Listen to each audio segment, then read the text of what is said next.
All right, good evening, everyone. Ladies and gentlemen, esteemed members of the Planning Board and valued community representatives, I welcome you all to this evening's assembly of the Saco Planning Board. As chair, it is my privilege to convene this gathering dedicated to the thoughtful planning and development of our community.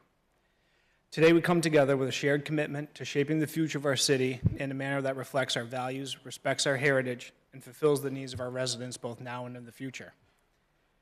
Our agenda tonight contains important matters, each requiring our careful consideration, expertise, and collaboration. As we engage in our deliberations, let us remember the profound impact these decisions will have on the lives of all, keeping in mind we're residents like you.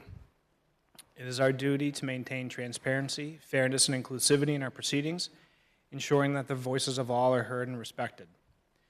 Together, we must embrace the responsibility entrusted to us by our community, working diligently and thoughtfully to chart a course that fosters growth, prosperity, and harmony. With that, I would like to call this meeting of the Tuesday, October 7th, 2025 Saco Planning Board to order.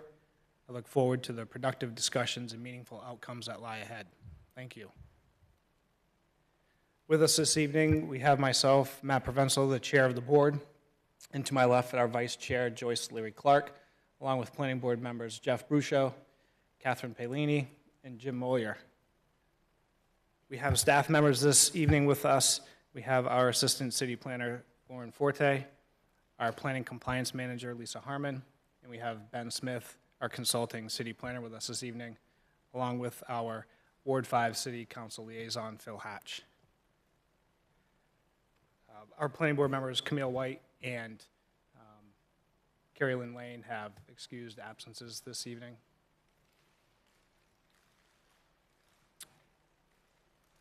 With that, our first item on the agenda this evening is our approval of our minutes. And before us this evening, we have our site walk notes from Tuesday, September 16th. And this was a site walk held for the 321 Lincoln Street project. Board members, any comments, edits on that draft document?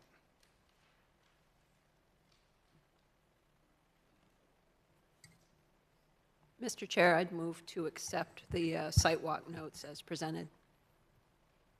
I will second. Thank you for the motion, Joyce, and the second, Jeff. Any additional comments, discussion on that motion? All right, those in favor, Jim? Yes. Joyce? Yes. Jeff? Yes. Catherine? Yes. I vote yes as well. Motion passes 5-0. In regards to that site walk, it was a good discussion had for those that were able to join us as well as residents. We met with the client, or the applicant, excuse me, and walked the site. It was a lengthy site walk, but there's quite a bit of area out there, and it was a good discussion was had.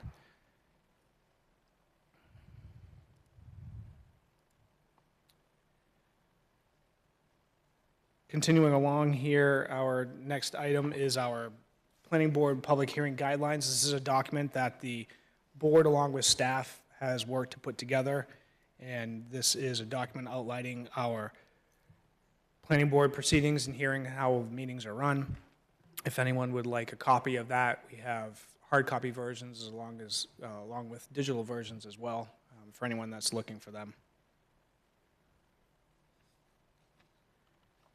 And with that, we will move to our public comment period. This is an opportunity for any members of the public to come and speak before the board for general planning concerns, thoughts, or questions. We have applications and public hearings after that, so if there's any specific projects to talk about, I'd ask that we hold those until that time that we see those applications. But if anyone would like to come to the podium and speak about general planning items, please come to the podium, state your name and address for the record, and we will collect comments and address them accordingly.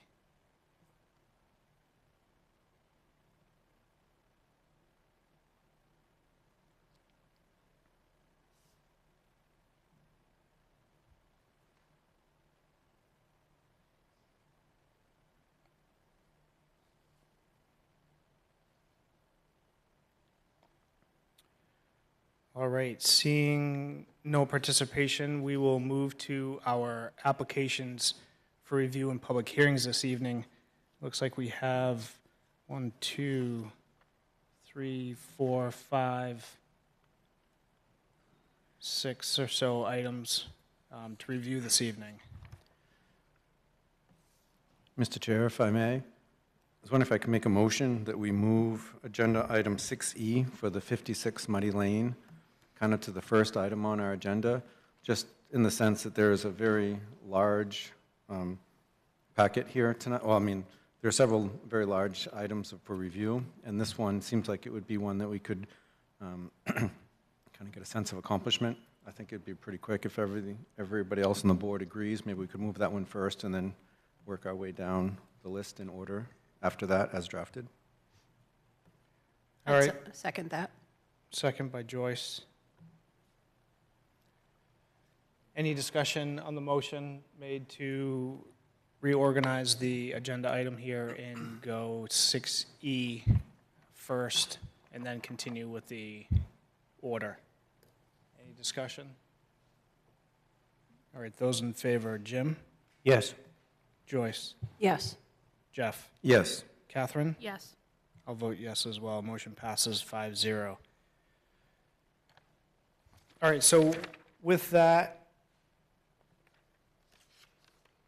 we'll continue here with item 6E, which is our new 6A. This is 56 Smutty Lane. This is map 104, lot 12, and this is presented by Big Ledge LLC. And this is a public hearing and continued application review for final subdivision for a 3-lot residential subdivision. And this is served by private wells and subsurface wastewater disposal systems within the RC zoning district. Board members, any conflicts or disclosures on this item?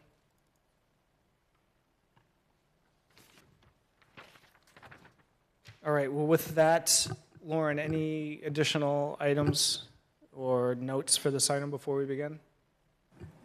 Thank you, Mr. Chair. I have nothing to add. The application was found complete, and findings and draft conditions have been provided, so. Great, thank you, Lauren. Board members, any questions for staff at this time? All right, and with that, we have the applicant with us this evening. If they'd like to give us an update or presentation. Good evening, Craig Burgess with Acorn Engineering here on behalf of Big Ledge LLC. This is a fairly straightforward project, 3 lots. We've already gone through a lot of the comments and we've made all the changes that both the planning board, peer review, and staff have recommended. At this point, I feel like we've addressed all of the comments, so I'll just turn it back over to the board. I'm here if you do have any additional comments. Thank you. Great, thank you. Board members, any questions for the applicant at this time?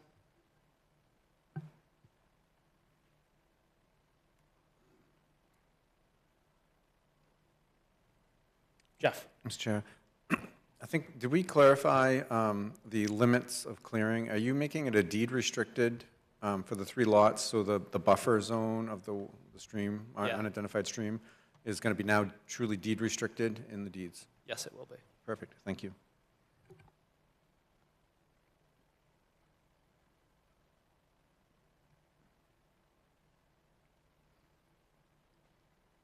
Any other thoughts or questions at this time for the applicant?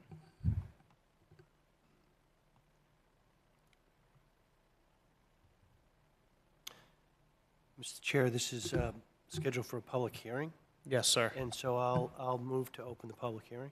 I will second. Thank you for the motion, Jim, and the second, Jeff. Any additional discussion on the motion to open a public hearing? All right, those in favor, Jim? Yes? Joyce? Yes. Jeff? Yes. Catherine? Yes. I'll vote yes as well. Motion passes 5-0 to open public hearing on this item. If anyone is with us this evening to speak on this application, please come to the podium and state your name and address for the record, and we will collect comments and address them accordingly.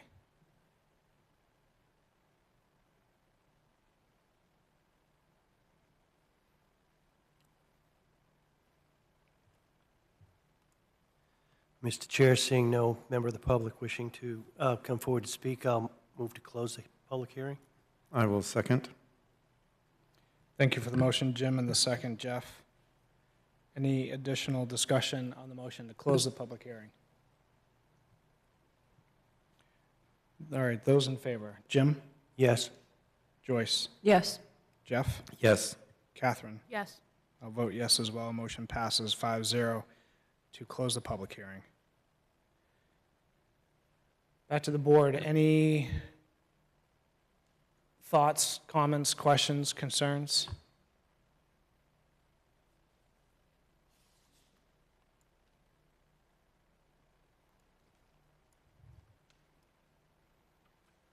We have a draft document of our findings of fact and conditions of approval as well.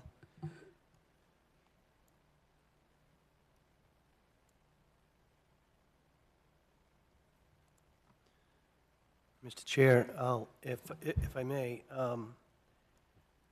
I think this is a fairly straightforward subdivision plan, and I think the applicant has done a fine job in responding to comments from the planning board, of staff, or peer reviews. And when it's at the appropriate time, we can deal with the findings of fact and conditions of approval, but I'll just comment that I reviewed them both carefully, and I think that they appear to address accurately the findings of fact for final subdivision, and the conditions of approval seem pretty straightforward and accurate for this particular project as well. All right, thank you, Jeff. Excuse me, Jim. It's still early. Apologies. Jeff? Mr. Chair, I would agree with Jim. I think they've done a great job working through all the details, and it's kind of nice to see everything ironed out. I would go so far as I would move to approve the draft findings of facts as drafted. Second. Thank you for the motion, Jeff, and the second, Jim. Any additional discussion on the motion to adopt the findings of fact as presented? All right, those in favor, Jim, Yes. Joyce, Yes. Jeff, Yes. Catherine? Yes. I'll vote yes as well. Motion passes 5-0 to adopt the findings of fact as presented.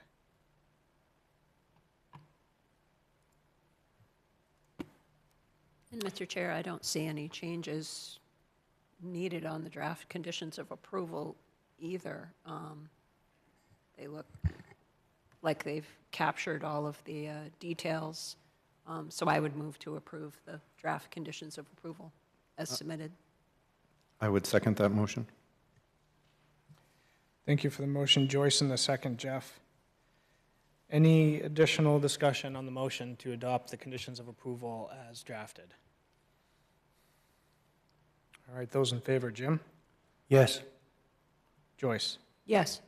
Jeff, Yes. Catherine? Yes. I'll vote yes as well. Motion passes 5-0 to adopt the conditions of approval as drafted.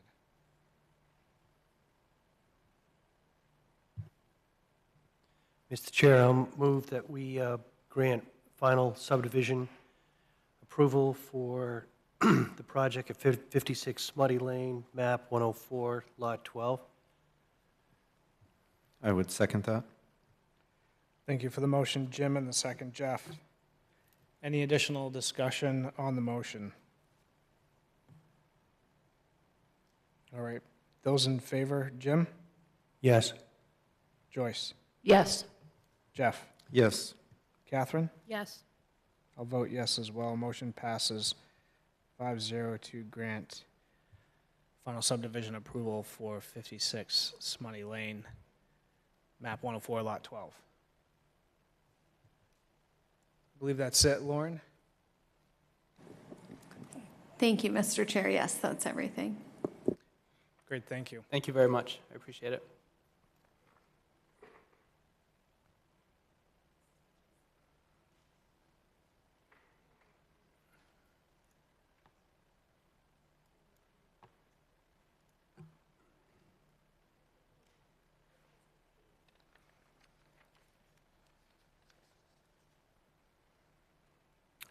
All right, continuing along here, back to our primary order of our applications here, we will move to item 6A, which is now 6B. And this is continued application review for site plan for 12 and 14 Beth Johnson Way, map 60, lots 15 through 18-1, and map 60, lot 20. And this is, again, a site plan review for a new elementary and primary school with associated site improvements. And this is within the Portland Road zoning district. Board members, any conflicts or disclosures on this item?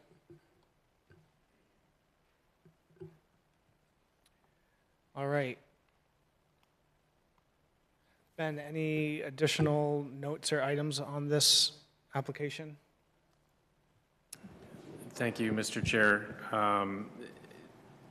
I would just point out a couple of things that the sewer pump design is still in progress. I think that they've had good communication with the city staff. But that design is not finalized as of this evening. I also want to point out that there's a number of outstanding engineering comments. The applicant has been actively communicating with city staff, and that's an ongoing conversation. All right, great, thank you.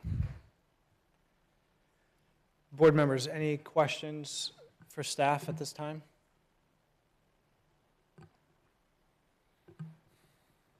Joyce? I guess, Ben, so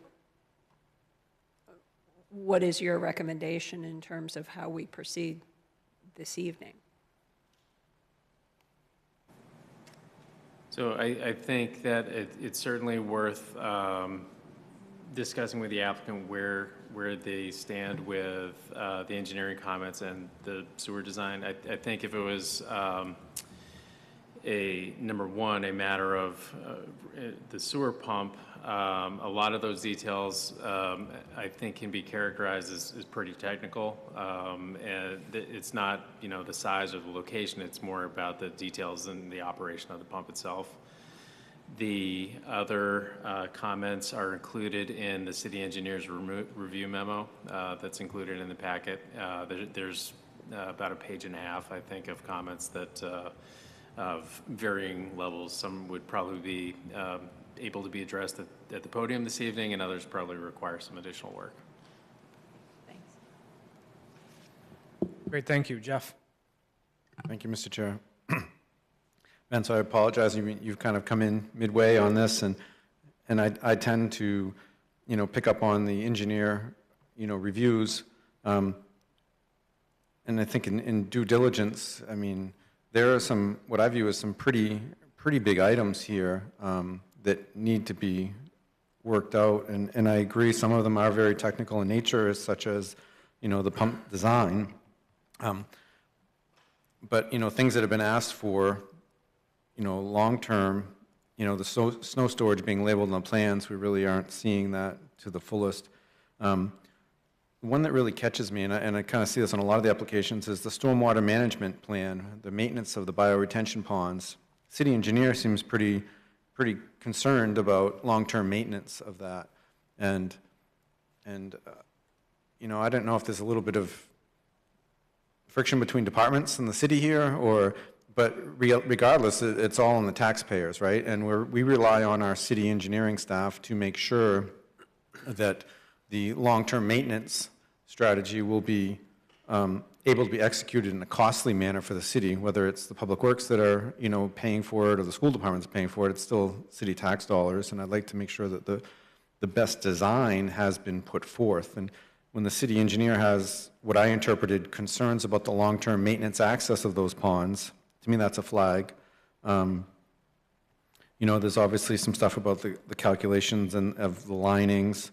But then there was also his comment F10 about the runoff rates being 200 to 700% increase from the post-construction runoff into the the ravines. That's part of our review, right? We're supposed to be making sure that the pre and post-construction is equal or not an increase. So I'd kind of like to have more information from, I guess I'm not really at the point where it's ready to release and say, okay, they can just work it out between the engineer and the city engineer. I also wanted some clarification on Maine Water's capacity to serve letter, because it was very, when I read through it, it seemed like it was jumping around technically. The letter was dated October 1st of 2025. They referenced a flow test that was done in November 18th of 2022. Then they have a clause in there that says additional infrastructure improvements may be required at the expense of the applicant, but they didn't really touch on what they were. And then they kind of summarized it that a complete hydraulic analysis was done by CDM Smith in May of 2025 to confirm capacity and flows. So it's kind of like, I felt like that capacity letter had the full gamut. Yeah, we had the capacity, 2 years ago. You may have to do some infrastructure upgrades. We don't know what those are yet. And then, yes, we have capacity to serve from analysis that was done in May. So, am I able to sign a plan set that says, this won't create a negative impact on the water supply for the other citizens in that area? So I was kind of looking for clarification on that. And I don't know, I mean, at some point, if the board feels like these are just very technical questions that the city engineer can work out with the applicant, that's fine. I don't want to delay the process unnecessarily, but at the same token, we have to be looking out for the taxpayers of Saco, and every applicant that comes before us has the same level of scrutiny, in my opinion. So I'd kind of, like to touch on that. And just as there was one comment about, the type of fill that was used on the embankment, I had questions last week. And then there's another comment about if it's used below water line. So, there's a lot of engineering stuff here that I don't feel like the plan set's necessarily 100%. They've got it all worked out. If they were to come back and say, hey, in order to have proper access to these bioretention ponds, we need to start moving buildings or moving ponds on the site, that's a pretty significant change that's under our purview. So I don't know how the rest of the board feels, but I mean, obviously I'd like to hear from the applicant and responses, but I don't know is it appropriate? I mean, in the past, years ago, we used to have the city engineer could come sometimes and give us his feedback in person. Because, I do have concern about post runoff being 700% more of what pre-construction was. And as well as being able to maintain those infrastructure bioretention ponds long-term with appropriate access. Thank you. Thank you, Jeff. Any other questions or thoughts for staff at this time? Jim? Well, I read the city engineer's comments with great interest because I was surprised by the number of outstanding issues that still, and some of them seem pretty basic or fundamental to the project as a whole. So I was a little confused by that, and I was hopeful that we would have perhaps a response from the applicant that we could review, suggesting that many of these have been addressed, but that memo from the city engineer was just October 2nd, so it was only a few days ago, so the applicant perhaps hasn't had an opportunity to address them all, but I shared Jeff's concerns that it just seems like there are too many issues outstanding for us to push this through, although I am concerned about delay, but I think we need to do it right. So at least those are my initial thoughts, and I'm looking forward to seeing what the applicant has to say. All right, thank you, Jim. Any other thoughts from board members? All right, great. The applicant is with us this evening. If you want to come on up and give us an update and hopefully hit some of these items would be fantastic.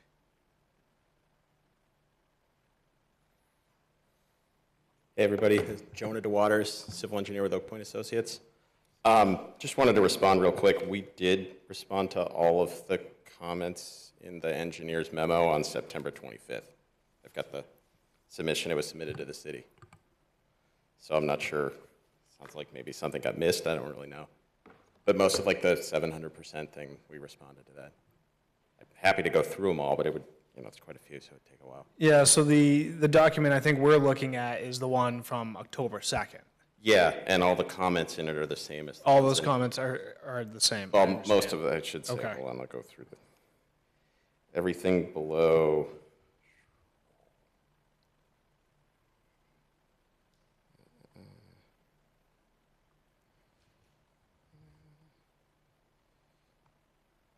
Looks like everything below number 11.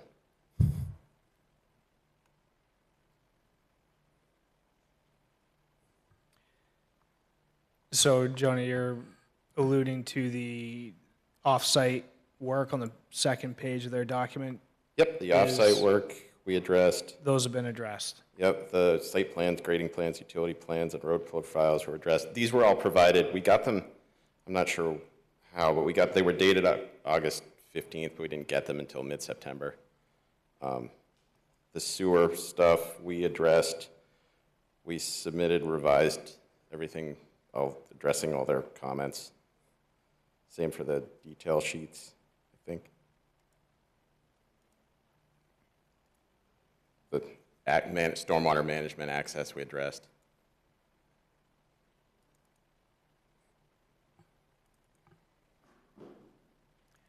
The bigger picture, though, maintenance concerns.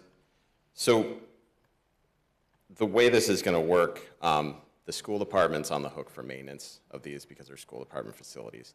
They're going to be required to enter into a 5-year maintenance agreement with an outside company for inspection. So the bigger items, the maintenance of stormwater treatment areas, inspection of stormwater treatment areas will be through a third party. That won't be specifically through Don and the school department. I know that's been a concern. Similarly, the snow storage we worked out with the Public Works folks. Like I said, there's quite a list here, and there are comments on all of them, responses on all of them. Mr. Chair, Jim, yes. if I may, so it sounds like you're saying that many of these comments by the city engineer were the same comments that were made over the last few months, and that you've responded to all of them and addressed them all. So is the city engineer's October 2nd email just like a compendium of issues that they had raised all through the project, all of which you've addressed completely? I'm honestly not sure. So the city engineer issued a memo apparently in August that we didn't get until mid-September. When we got it, we made sure to respond to the comments that were in the memo. The vast majority of them are also in here. Similarly, the sewer comments, I think, were from June. We got those in mid-September and responded as well. So, from your perspective, are there any new issues that the city engineer mentioned in his October 2nd memo that you have not yet responded to or addressed? The only one in here that we're still working out is deed restrictions for a stream buffer. I had a question into the city about that because I can't find a specific requirement in the ordinance for it. There's a recommendation in an inland fisheries and wildlife summary that's kind of more of a general recommendation for all streams. But the DEP, the Army Corps of Engineers, nobody has specifically required a 100-foot buffer. It's more of a recommendation. It's fine to show it on the drawings. I'm just want to avoid deed restrictions that aren't required. Also, it's worth noting, any development within 75 feet of a stream currently requires additional permitting, so you're kind of already required to do permitting for the development. And particularly on this site where it's the Millbrook's at the bottom of a pretty steep ravine, so you can't exactly do work near it. So just as an example, taking Jeff's comment, which I think is under, it's page 4, under F10, the 200 to 700% post-development discharges into several of the ravines. Was that specifically addressed so that, and so that those increases don't exist, or they've been, you've adjusted your plans to account for them?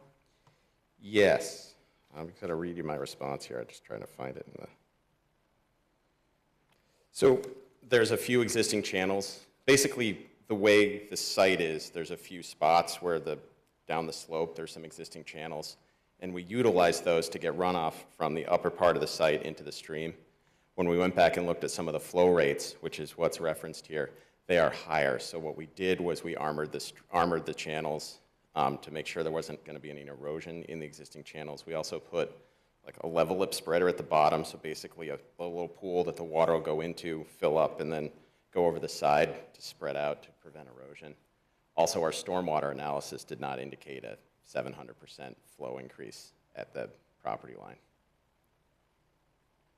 So I guess just to summarize, I mean, it is just a little confusing to have the city engineer send us a report on October 2nd on items that you've already addressed, and I'm not sure why that is. I'm sure there's a reason for it, but it certainly makes our job harder because we don't know who to rely on, you know, whether or not the problem was that what the city engineer picked up was fixed, or if it still is out there. Have you had an opportunity, or will you have an opportunity in the very near future to work out whatever issues remain with the city engineer? We certainly can. I mean, I'll go through the whole list, and any that haven't already been responded to, I can respond to. The biggest concern is the application was submitted in June. The city didn't move on it for quite a while, so our first meeting with you folks was in August. So we're coming up against a deadline where the contracts are being awarded mid-October. So we're now, 5.5, pushing 6 months into our past one we initially submitted. So we're getting close to a point where it's going to start delaying the start of construction. Yeah. We weren't expecting signatures from the board tonight. I know that there's a process for that. So I'm happy to, between now and the next meeting on the 22nd or whenever the next one was. 21st, I think. 21st. Happy to get the handful of other comments responded to so you have a chance to see them. And I'm happy to work with planning folks to make sure that everything's ready to sign at the next meeting so there aren't any construction delays. I mean, that would be great. We all want to do a good job here for the city, but we also want to make sure that the I's are dotted and T's crossed, so appreciate that. Thank you. Yeah, I totally understand, and I'm happy to do that. I just want to make sure that we can do this in a way that nothing gets missed again. Great, thank you. Thank you, Jim. So Jonah, real quick, I just happened to pick one comment. There's a comment about pump station in a Primex panel. And I see the note that city engineer had mentioned it. You responded and said it was revised. They asked that same question again. Where, for example, could we find that note for the Primex control panel? That's as Jim's been speaking here, I've been trying to find that quickly just to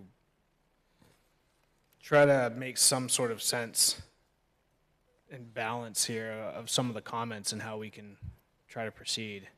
Sure, yeah, I'm looking for my response. There's 2 documents we submitted to the city. One was the revised drawings, the other one was a copy of the specifications. So between those 2, it would be covered.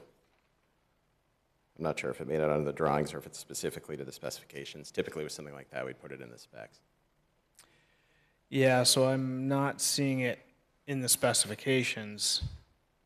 or excuse me, I'm not seeing it in the drawings here, so it might be in the specifications. And I don't know if that's maybe some of the confusion with the comment coming back again.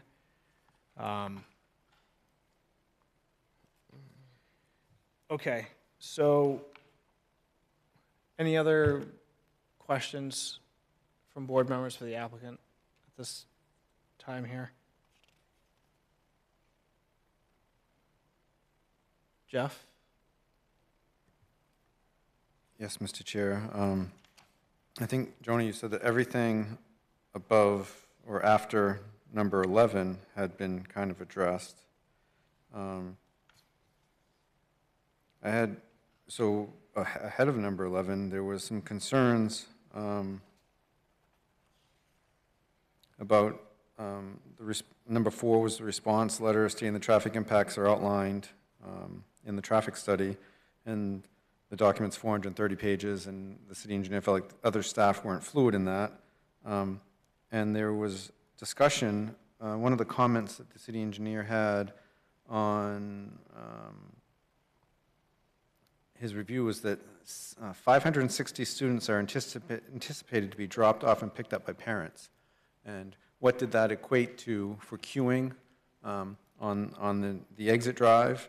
And what that might have equated to, your calculations of how many vehicles that might have equated to, single student drop-offs and shared student drop-offs. So that would be like an example, an outstanding item that was not addressed in your September 25th response. Is that correct? That one was addressed, I believe. Trying to find the answer.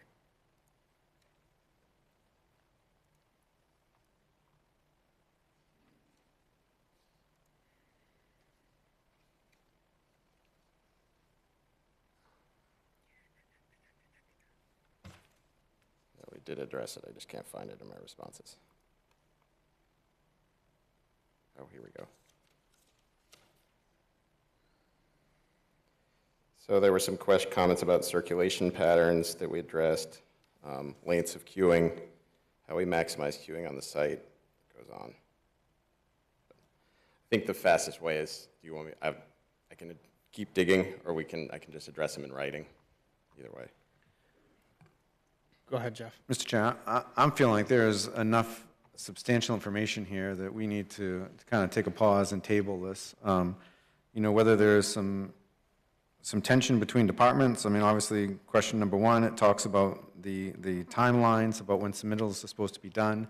And, you know, I strongly dislike after-the-fact packets, but if you were saying that your response was back on September 25th and you see our packet for this evening, I would be sure that I was sending an email as an after-the-fact to the board saying, hey, we submitted this on the 25th. I have nothing to review. And like I said, in all fairness, I feel like this deserves the same scrutiny of any other private applicant before us, and this needs to be kind of ironed out. So I would be in favor, unfortunately, I know it might cause delays, but you know, tabling so the city engineer can review the lost memo from the 25th, and then give us another submission to be included in our next packet. I would feel much more comfortable with those details and his review. If it were a matter of saving money, I would be questioning, geez, how come we have to hire a third party to review all the stormwater stuff when the city engineer is going to look over it anyways? But I get it. That's another board, another council above us. And this is what we ask for all of our applicants, and that's what they've decided to do.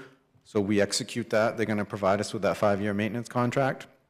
But there are some big ticket items here that need to be addressed before I'm comfortable moving this forward. So thank you. Thank you, Jeff.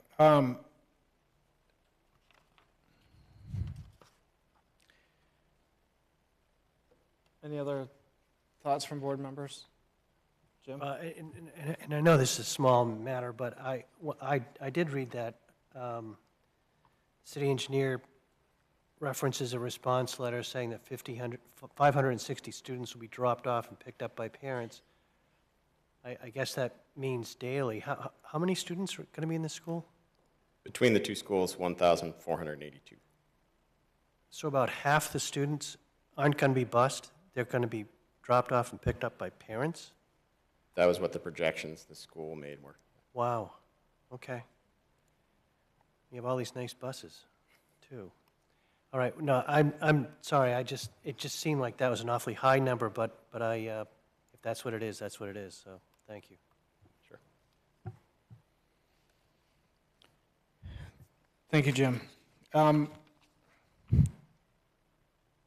Yes, I agree with our fellow board members here. It's confusing. I'm looking at some of the plans and some of the comments and trying to balance and understand. I'm looking at our review standards that we need to adhere to, and I think some of them here, I think we were anticipating that these items would be locked in and fully resolved, but it seems, or we all seem to be a little confused as to what has been confirmed and what has not been confirmed. I'm not sure. Yeah. So with that, are there any other thoughts or concerns from board members outside of the comments from city engineer? Are there any other concerns through our list of standards of criteria to review? Any additional concerns there? We have a lot of findings of facts here. We have this draft before us that I'm just sort of going through again with a fine-tooth comb here per se.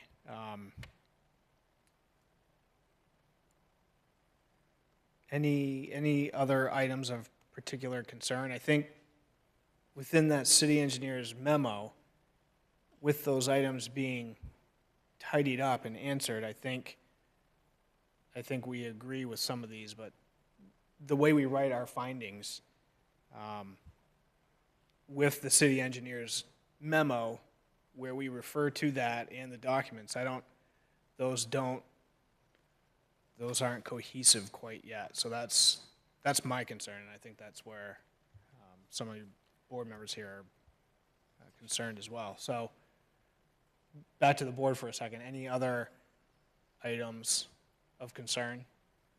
Jeff? So, Mr. Chair, I echo the erosion control and wastewater. Those are pretty well covered in the engineer's review. My only other one I'd have a hard time is our finding of facts N, which is water supply. And I just want to touch back, if we could just request that staff and maybe the city engineer, while he's doing this with the applicant, review that capacity to serve letter from Maine Water that was dated, I believe, October 1st of 2025. And I don't know, it was a lot of moving parts. It seemed like kind of deceptive and kind of affirmative all at the same time. It might be worth giving a little context on that. That might help things too. I mean, if you can give context, but I mean, I'm going to request that staff work with the city engineer to kind of have a response in his review with regards to the water capacity. And I'd love to hear your context, but you know, for me, the technical response of the city engineer is important as well. Sure. So what we had to do here, because it's a school and it's got a sprinkler system, when we'd run 2 rounds of hydrant flow tests. There will be another round that gets run during construction. The way the hydrant flow tests work, they're required to do one right before when they fully design the sprinkler system, which is part of the building permit package. We found that the flow in the area is low, and the pressure is borderline. So we worked with Maine Water and their third-party consultant, who's that CDM company, to twice run analyses on Maine Water's system to figure out if there was a way that we could do this that didn't require any sort of on-site storage. The recommendation was to run they call it a cross connection. So there's a pipe that runs from the supply on Route 1 to the supply on Millbrook Road through the site. And off of that, the school is linked with a fire pump to address that. So it's more complicated than the usual just connect to the water main and run it to the building, which is why the additional analysis was required. That's kind of how we got here, which is why the ability to serve letters is a little more complicated than the usual. Yeah, we can do that. Well, exactly. And my thing is that yes, it's complicated. It's a school. Yes, you may need a fire pump. But yes, we have other applicants on the agenda tonight that are further down the line than you that are building with increased demand as well. So, what does that mean? And that's where I think having a response from our city engineer would be beneficial for us. Thank you. Thank you, Jeff. So Jonah, there may be a scenario where you might need a fire pump? We definitely have a fire pump. Oh, okay. That's where I was confused. And the Okay. fire pump's connected to a generator. Okay. So that's going to be, regardless of the pressure test for the permit, your final pressure test, that's not going to change a fire pump. There's two parts to it. There's the flow and the pressure, but yeah, the pressure is low, and that's what the fire pump's for. The other part is supplying the water to the site, which is the flow piece, which is what required all the analysis of the entire main water's entire infrastructure over there. Okay.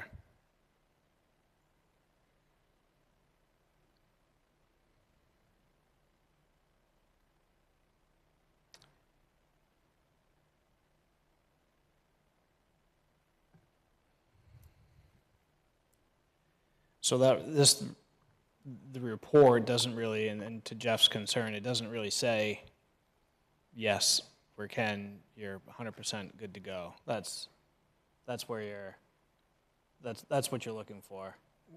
In some regard, and obviously fire pumps I'm familiar with are pretty usually straightforward, but if you're talking you have volume concerns and you might need on-site storage, if you were to get to that point, right? Or has that been totally resolved? Main water is going to have enough to serve your needs? That's been resolved. That was what the whole study was for, and the cross-connection with everything was to demonstrate a way to main water that we'd have enough supply. So all that's been resolved.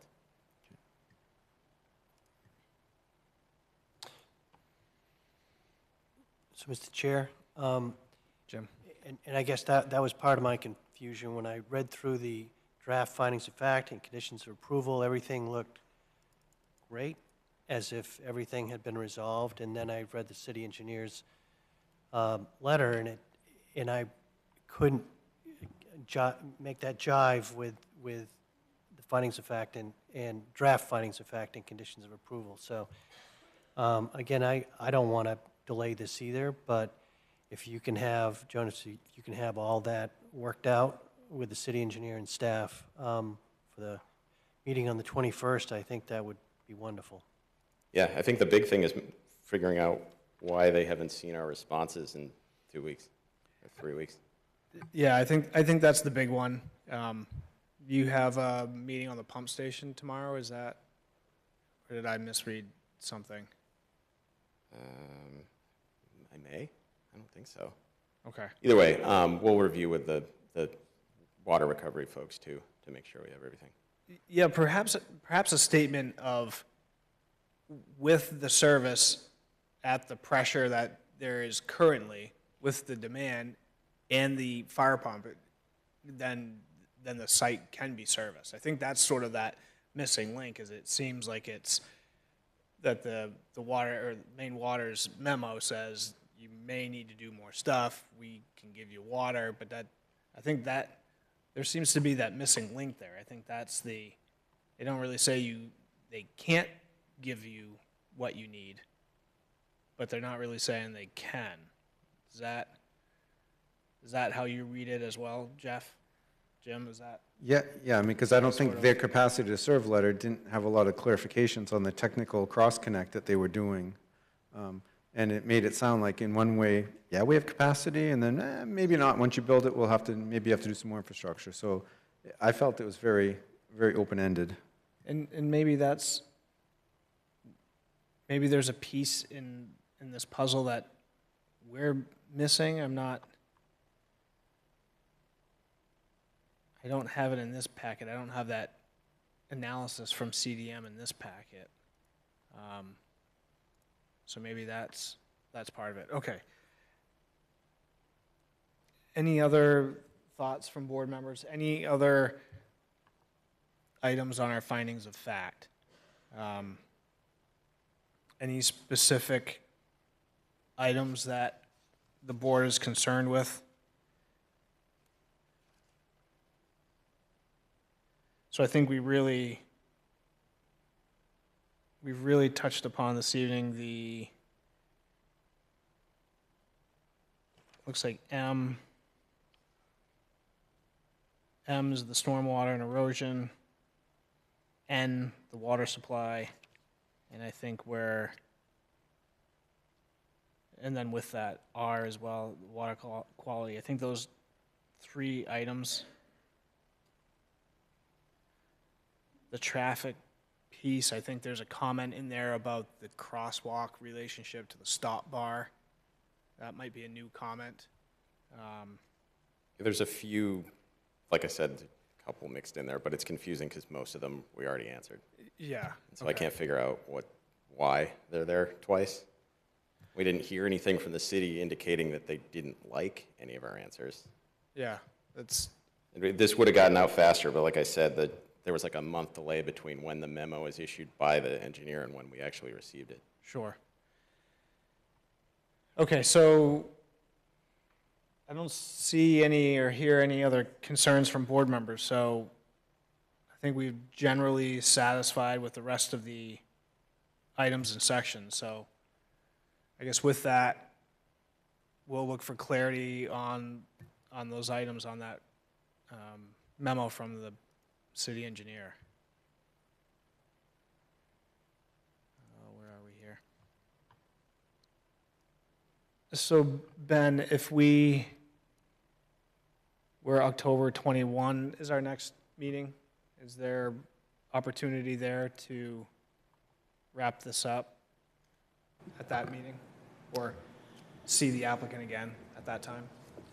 Yes, Lisa's helping me in saying that, yes, there's a few items scheduled for that agenda already, but there's room for this on the agenda on the 21st.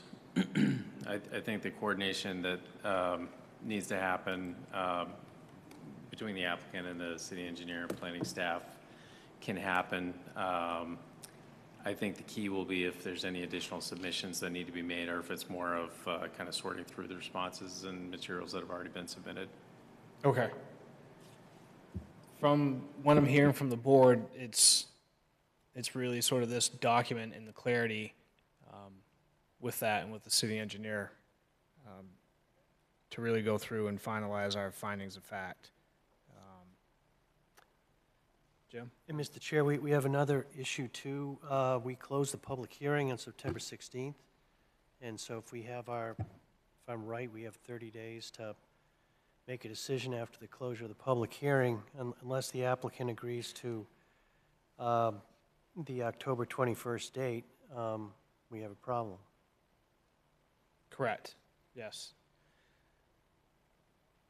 And would the applicant agree to a 21st date to continue and make appropriate findings? I don't really see another choice. The biggest thing to highlight is construction delays are a lot, and we submitted this 6 months ago, and we're getting comments a month after they're made, and the potential cost of delays will go straight to the city. It could go straight to the city for delaying this through permitting because of that, and I don't want that any more than anybody else here does. Sure. Yeah. So we'll make sure we can get everything done quickly on our end, but we're getting really close to a situation where we could have a contractor that starts claiming delays if we're not getting our city approvals. Sure. Well, let's work with the city, let's reach out with the city. I guess the recommendation would be tomorrow morning and see what we can, see where the disconnect is. Any other thoughts from board members? So the 21st works. We have those few items. Okay. So, So, Mr. Chair, then I guess we need a motion to table this matter till October 21st. yes, sir. And so I'm making that motion. Jim, would you be okay maybe amending that motion to include that the applicant had acknowledged and agrees to extend past our 30-day window? Yes, of course, thank you. All right, thank you for the motion, Jim. With that, I would second. Second by Jeff. Any additional discussion from board members? All right, Jim. I'll just make one comment. I know Oak Point and Jonah have done a fine job, and I know our city staff has, tried to be very responsive, and I know that the city's have been some turnover in the city staff. I don't know the extent to which that's causing any delays, but we all want this done quickly and correctly, so I appreciate the applicant's willingness to put this out for another meeting, but let's get it wrapped up. Thank you, Jim. Jeff? I mean, I kind of echo that, Jim, but I also point that, they selected a local firm to do this design and processing, and City Hall and Public Works and their office are all within like 4 miles of each other. So, if you don't get a response, go knock on a door. Let's, keep this process moving, because I don't want to feel like I'm pressured in any way. This is an application like any other application, whether it be the school department or a private contractor or, a public utility. They're all before us. They all get the same review, and these are a lot of big items. So I would appreciate it being summarized by the deadlines. Thank you. Any other thoughts from board members?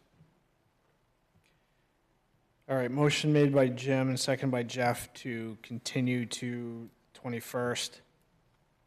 All right, those in favor, Jim? Yes. Joyce? Yes. Jeff? Yes. Catherine? Yes. I'll vote yes as well. Motion passes 5-0. So we'll get clarity and we'll see you on the 21st. All right. Yeah. Thank you.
All right, our next item on the agenda this evening is item 6C, which previously was 6B, and this is a continued public hearing and application review for Waterfall Drive Residential Development, map 63, lot 6, and this is a proposed residential dwelling unit and associated improvements for Park North development. This is within the Park North contract zone. And again, this is preliminary subdivision, site plan review for residential dwelling units, mixed uses, single-family, duplex, multifamily buildings. And with that, board members, any conflicts or disclosures on this item? Matt, I don't have any conflicts, but I've missed the majority of the meetings on this because I'm new. I have reviewed all the notes and the site walk minutes and stuff like that, and read all the documentation, but I just wanted to disclose that. Okay. Board members, any concern with Catherine's participation? Any concerns from the applicant? All right, great. Thank you, Catherine. All right, Ben, any additional notes or thoughts, comments on this one before we begin? Thank you, Mr. Chair. There are draft findings of fact on the preliminary plan included in your packet. The conditions of approval that are in draft form are also included in that document. And again, once the board comes out of public hearing and discusses the project, it would be appropriate to potentially discuss the findings and act on the preliminary plan. All right, great, thank you. Board members, any questions for staff at this moment? Jeff? Thank you, Mr. Chair. This is one of the ones that's popping up, and the future discussions and ownership of the stormwater treatment facilities. It was in the engineer's review. I kind of question oftentimes, you know, that whole transfer, every development is just handing it off. And we're listening to these engineers that are all talking about the 5-year plan and the ongoing maintenance that will have to take place. And the city is just kind of, you know, taking land off of the tax roll, and it's a facility that has to be maintained.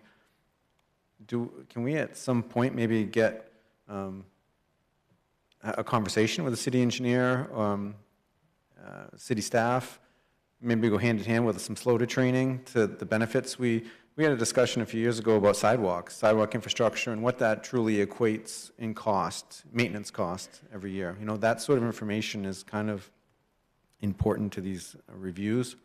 And particularly, you know, there was a discussion, item G, about safety fencing. Well, if the city now owns that, and we are concerned about safety with kids possibly falling or getting entrapped in these ponds, there's a liability issue there. And there was another one, F, about the right title and interest for ponds that will be located in Old Orchard Beach, but they're treating water that was generated from Saco land, would be my assumption. So I was just wondering, I mean, and it's part of this application, but it's kind of a bigger underlying issue that we as a board should be talking about city staff with. I mean, obviously it was brought up in this memo. It's been brought up in a couple of memos where the city would really like to position themselves on some of these. Should we be asking them to create HOAs so they can maintain this infrastructure for perpetuity versus being on the burden of the tax base? That was kind of my thought for city staff, and I don't know if, I apologize, Ben's kind of in this new, but you know, we've got kind of a, you know, changing of the guard. We've got Adam now at the Public Works overseeing a lot of this engineering stuff. I think it might be an appropriate time that we schedule a workshop before a meeting and get some of the city's take on what the implications for the city is long-term when we just kind of accept all of these. Sure, we'll take ownership. You know, what does that really mean for 10, 15 years down the road? Unless you can discuss, you know, some of the look forward to the discussions that they were talking about having with these particular ones, particularly part of it's in Orchard Beach. Have you been involved in any of those conversations? Is kind of what I'd like to know. Sure, if you have any thoughts or insight. I have not been involved in those conversations personally yet. I know just from the record that the coordination has taken place, but not by me personally. I think it's an interesting idea to have maybe more of a workshop or policy discussion kind of on how the city may want to approach these issues going forward, especially if it's, you know, kind of a recurring theme across applications. But yeah, I'm not sure what the action on that would be this evening. All right, thank you, Ben. Any other thoughts or questions from staff at this time? All right, with that, if we could have the applicant give us an update on this project and maybe address some of the items from the city engineer's latest memo. Thank you, Mr. Chairman and planning board members. I was going to go second, but since Jeff brought up the subject I was going to talk about, I figured I'd go first.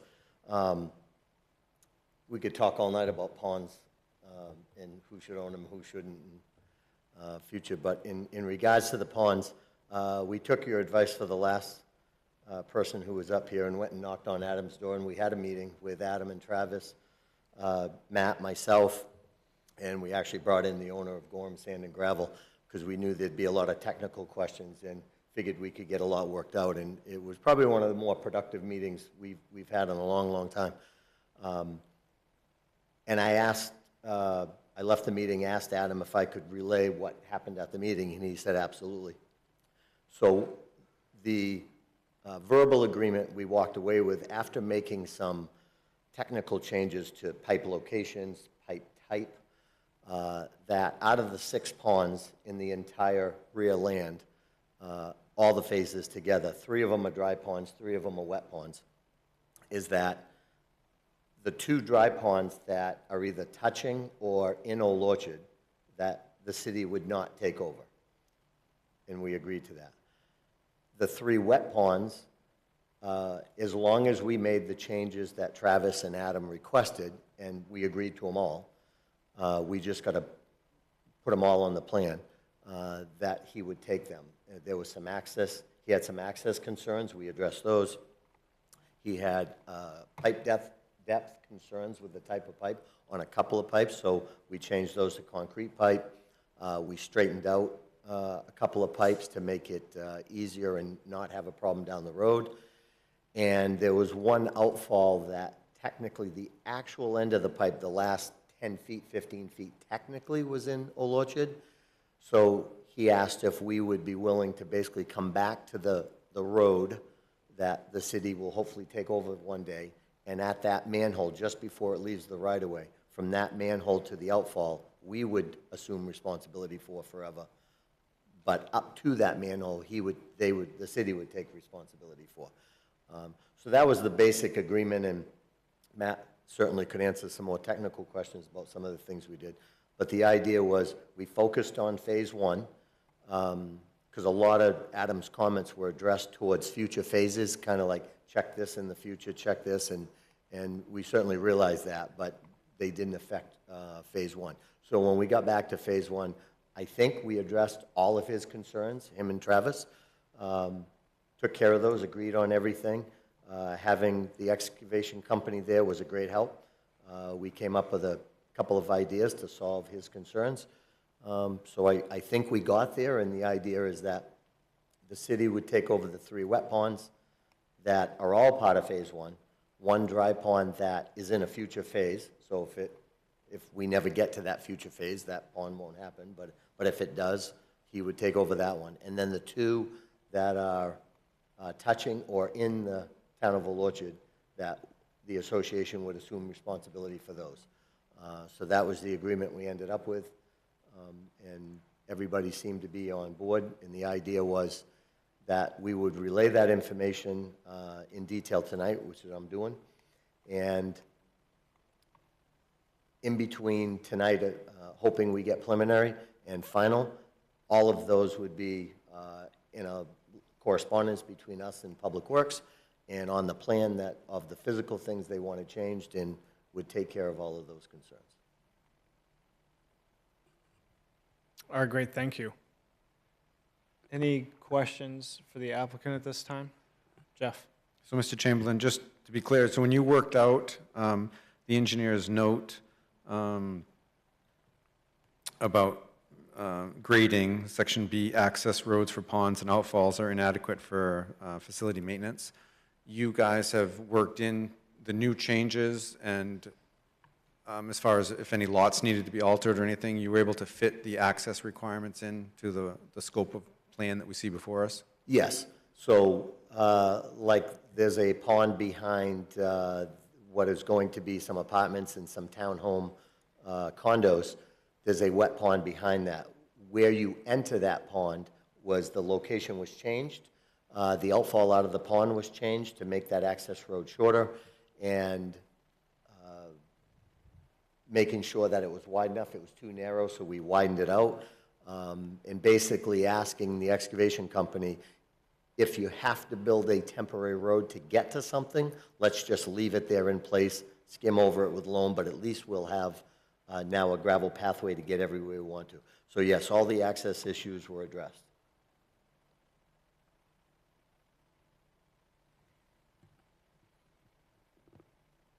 So my only other question was, the fire department had a concern, addressing concerns about some of the units about the street that they front. I don't know, is the numbering kind of inverted because of access? Was that I think it was the alleyway, right? Yeah, the alleyway lots that I think they wanted addresses on both the front and the rear of the building. So if they were to pull down the alleyway, they'd still see the address. And obviously, that was a very simple request, and yes, we have no issue there. The only other request they made, they asked us to add a sidewalk across that, I guess I'll call it that eyeball-shaped park, pocket park. They asked us if we would provide a sidewalk right through the center. So if they ever needed to get somebody out and the alleyway was jammed up or there was too many emergency vehicles there, they could come out the front. So we did that also.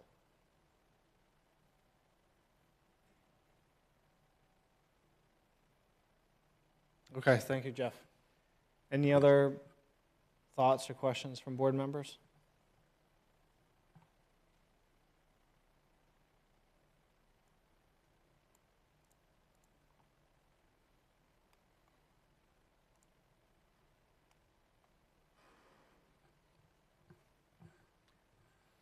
All right, as a reminder, this is a continued public hearing this evening, so if the board, or when the board is ready, we can reopen that public hearing.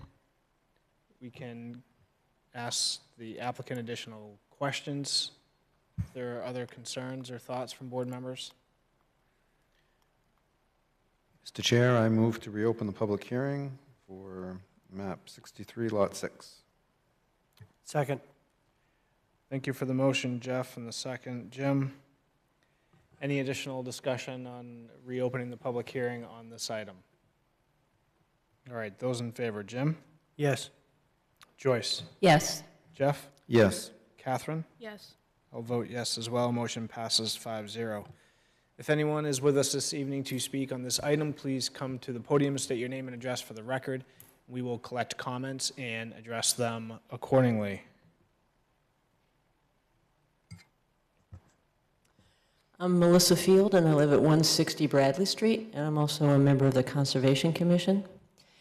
I was listening to one of the recordings a couple of months ago on this development, and I thought I heard the developer speak about how he was going to be having a connecting trail that would go from the development over to the Cascade Falls trail area, and that was a request that the Conservation Commission had made, and I didn't see where that was on the plan, so I didn't know if they would be able to show that tonight, where that trail is going to go.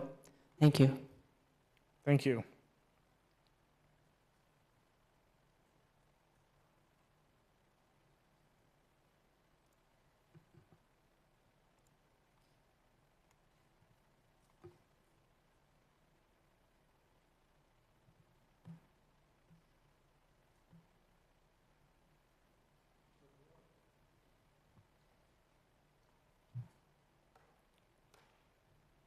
My name's Greg Polk, 10 Minetta Drive, Cascade Falls Development. I'm glad to see that the pond situation seems to be taken care of with the city. I've talked with several neighbors in the neighborhood about the maintenance and upkeep of the ponds, the wet ponds.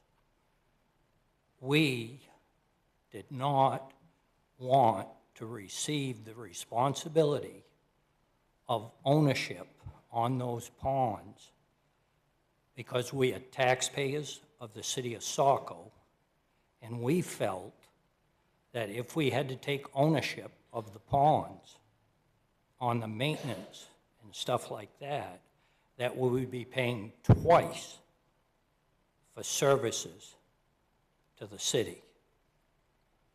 We had already done this in the past. We'll talk about our public roads that was just accepted December of 2024. We had been paying a private contractor through our association since 2019 to plow our private roads. That was because the city engineer at that time, in 2019, gave the developer a punch list about things that needed to be done according to city standards. So, from 2019 to 2024, in the last 2 years, the private contractor contract was $17,500 a year. So we really appreciate the developer getting in touch with the city engineer and Public Works, because we felt that we was going to be in a situation, again, paying twice for something that we should only be paying once for in the city. So, kudos to the developer and the city.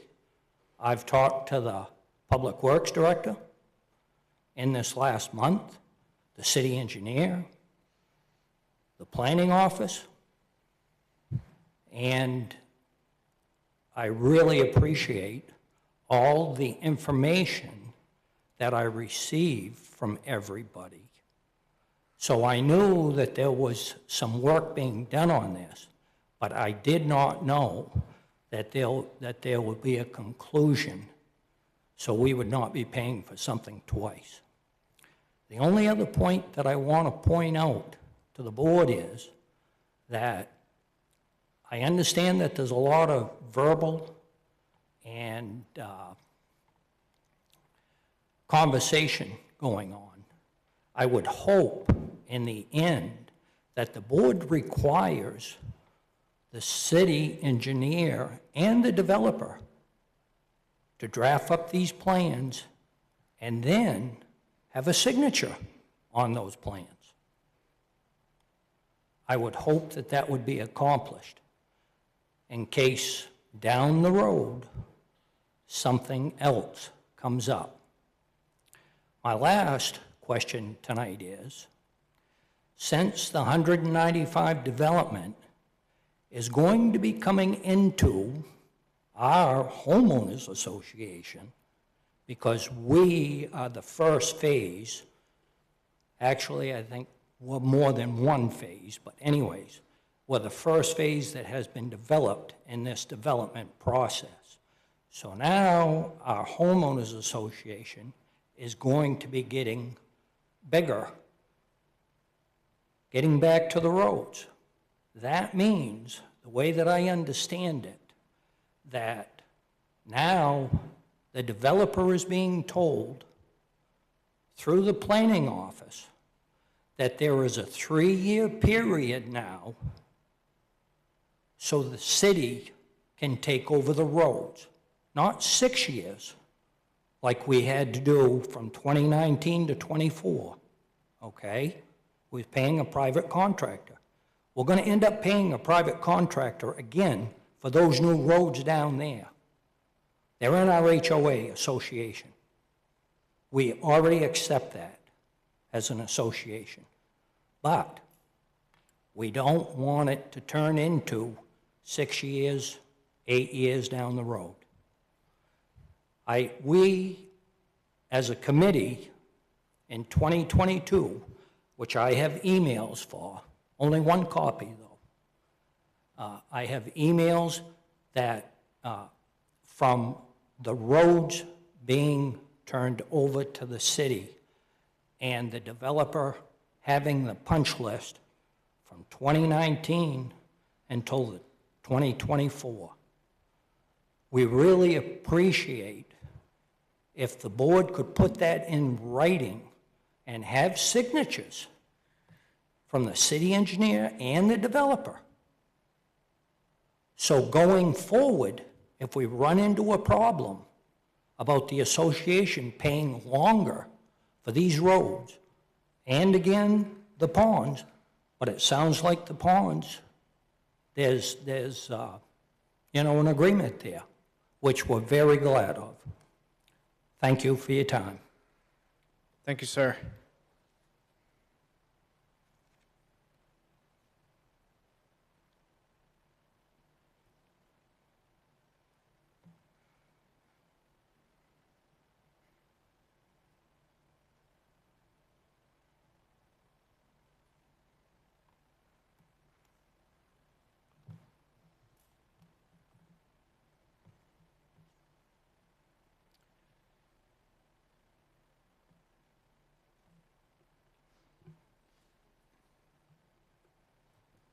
Matt or Elliot, one of our questions from a member of the public asked about the trail location. Can you pull that up on your screen and? Yeah, Matt's going to pull that up right now, and there was, I think actually the request, from what my memory tells me, is there was from Ryan Sumner, Director of Parks and Rec. So you see on this plan on the left side of the page, there's an orange dotted line where Matt's highlighting right now.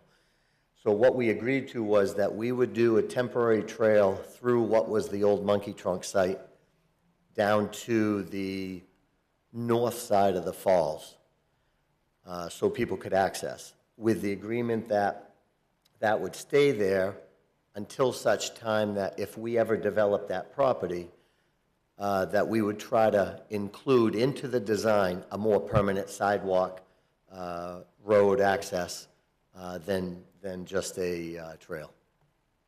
So that is the plan, and that's as you see on the screen, the trail that Matt is showing there. So yes, we are taking care of that request. Okay, great, thank you. Yep. And if you don't mind if I address the other comments? Yes, please. So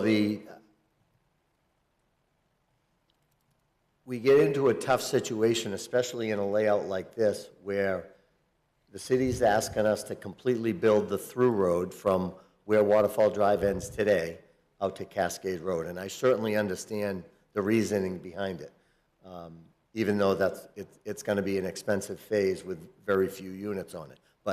And we've also agreed to keep all construction traffic from Cascade in instead of using the existing Waterfall Drive off of Route 1. The negative, we get into a tug and pull where at some point, if we want to turn that over, if we're still using it all the time for the construction and we don't have very many units built, the city doesn't want to take it over yet, even though we may be asking them to. The side roads off of Waterfall Drive, those are much easier. You could build those out and close off that section. But on the other hand, in the past, we found out they didn't, when it came to taking over the current waterfall in the residential streets, they didn't want to take over just a portion of Waterfall. They wanted to get all the way down to the residential, or take over just the residential and not Waterfall Drive, because they had to pass over a private road to get there. So that was problematic. So it wasn't a standard road to a dead-end cul-de-sac, 1,000 feet long with 10 houses on it, build it, sell a few houses, and turn it over. Because of all the interconnecting roads, there is a lot of complications on our part, the city's part. I don't know anything about the 3-year timeframe that was mentioned. I've never known that timeframe. I think, if I know the rule, I think it's 5 years. The city potentially could have the ability to come call the letter of credit if somebody was to just basically disappear and refuse to finish a road. I'm not sure if that's still the timeframe on a condition within the city. But certainly it depends on, if you got a road with 50 units in it and you've only built 5 of them, the city's not that anxious to take it over at that point. Waiting till the last one, the city also understands that's a little problematic on the other side. So I'm not sure how this is going to play out. Part of it is the economy, part of it's us, part of it's the city. And yes, I do realize the association paid for the last, I think it was either 3 or 4 years, it wasn't 6. And then I had paid for them completely out of our own pocket for the first 8 or 9, because we obviously realize that when you only have 2 houses on a road, you can't put that kind of cost on 2 homes or 3 homes. And I'm sure we'll do the same thing here. Until there's some mass down there, we will handle the plowing, maintenance, and other associated items until such time where there's enough revenue coming back for the association to somewhat justify it. Great, thank you. Any additional thoughts or questions from board members? Jeff? Just way out here, I mean, I have no idea what your condo docs talk about or whatnot, but if you have a group of homes that have your homeowners association, and they're collecting monies for beautification and off-site maintenance, but they're on a publicly accepted street. Wouldn't it make sense, couldn't you just say that, it's the new homeowners that are going to be in this next phase that will be responsible for maintaining a private road? That way, whether it be a subcategory of a homeowners association in some capacity where people have paid their dues and they're on a city-accepted street now, but they're guilty by association because they're within your overall site plan, they're going to continue to pay for your development of another road. Can you think of any creative way where the cost burden of maintaining this new street until it's viable for city acceptance? Because obviously we don't want to give a recommendation to the board or to the city council to say, hey, let's take over the street, there's only 5 houses on it. I understand that, right? But at the same token, where you have residents that are concerned about their homeowners fee, can you think of any creative way that might be a condition of approval that could be tied in where that cost burden wouldn't be shared on your members that are already on city accepted streets? Doesn't have to be answered now, I'm just, kind of throwing I something out mean, there. certainly I would be hard pressed to sit here and agree to something that's going to be put into the condition of approvals that, yes, we're going to take care of 100% with no deadline, no anything. I can tell you that until that's a lot of road. We couldn't look a new homeowner in the face and say, yeah, you're responsible for plowing 1,000 feet of road, and you're the only house down here. We realize that's unrealistic. So just like we did in the first section, we completely took care of all the costs, sidewalks, plowing the roads, snow removal, salting, sanding for 7, 8, 9 years. And it was the last 3 or 4, once they got up to 60, 70 units or so, that is when they paid for it in the last couple of years. So your concern, Jeff, is the current residents' their burden, or what is their burden on this new phase? That's what you're getting at? That's kind of what I understood, and if I was an investor, I would obviously feel that way, right? If I paid for 5 years, car sharing for plowing private roads until it was accepted for the city acceptance, which is a tough one for me as I sit on this board. We have to weigh out applicants that come before us and say, hey, we would like to offer our private street up for city acceptance. It was built to your standards. The punch list was done. That's what we do. We check the punch list with the city engineer. Let's go ahead and make a positive recommendation for acceptance. But like Elliot just pointed out, that if they have a 8-year build-out, that, the city's not going to want to call in the financial guarantee. I thought it was 3 years to complete the project, right? They could go and say, you haven't completed your project, and we are now 4 years in. We're going to call in the financial guarantee. We're going to finish the punch list and make it a city-accepted street to satisfy the ones and the homeowners that are paying for this private maintenance. It's kind of it's kind of a difficult situation. Is it a matter of financial capacity of the applicant to get the job done in the time that our zoning ordinance calls out for? But even if we finished the entire road in the first 6 months, done, trees, curb, 100% done, and we got one house built out there, I already know what the city's going to say. We don't want that road yet. You're going to build another 188 homes on top of our brand-new road. I already know what they're going to say. So get it done too early, there's a problem. Get it done too late, there's a problem. And the economy plays a big role into that. This design, as much as I like it, doesn't. That's probably one negative of this design is you got a main spine going right through the middle of this, and the city, at least my experience with the first section, is not going to want to take over phase 2 by itself, phase 3 by itself, or phase 4 by itself, and have to drive on to Waterfall Drive, which is still a private road. And they're not going to want to take over that road until you get to the end. No, it's a little bit of a conundrum. I'm not looking to put that cost on the existing residents until I said there's an acceptable amount of units on that. And when I say that, that's basically most of Waterfall Drive built out. So it's going to be quite a few years before anybody's going to pay any cost. And we're only talking the snow plowing here. We're not talking road maintenance, fixing curbs. Nobody ever paid for anything like that. Landscaping, it was strictly the plowing. So that's good. That was going to be my main question, is that the existing homeowners off of Waterfall, they're not bearing the burden in their homeowners association for this phase until it's complete. Then it all becomes one homeowners. Right. Now, if we get to that point where there's 100 units now in this new section, could that cost at that point be shifted, or some shared costs? Because I could look at this and say, well, there's nobody from Cascade Road for the first roughly 1,700 feet, 1,800 feet.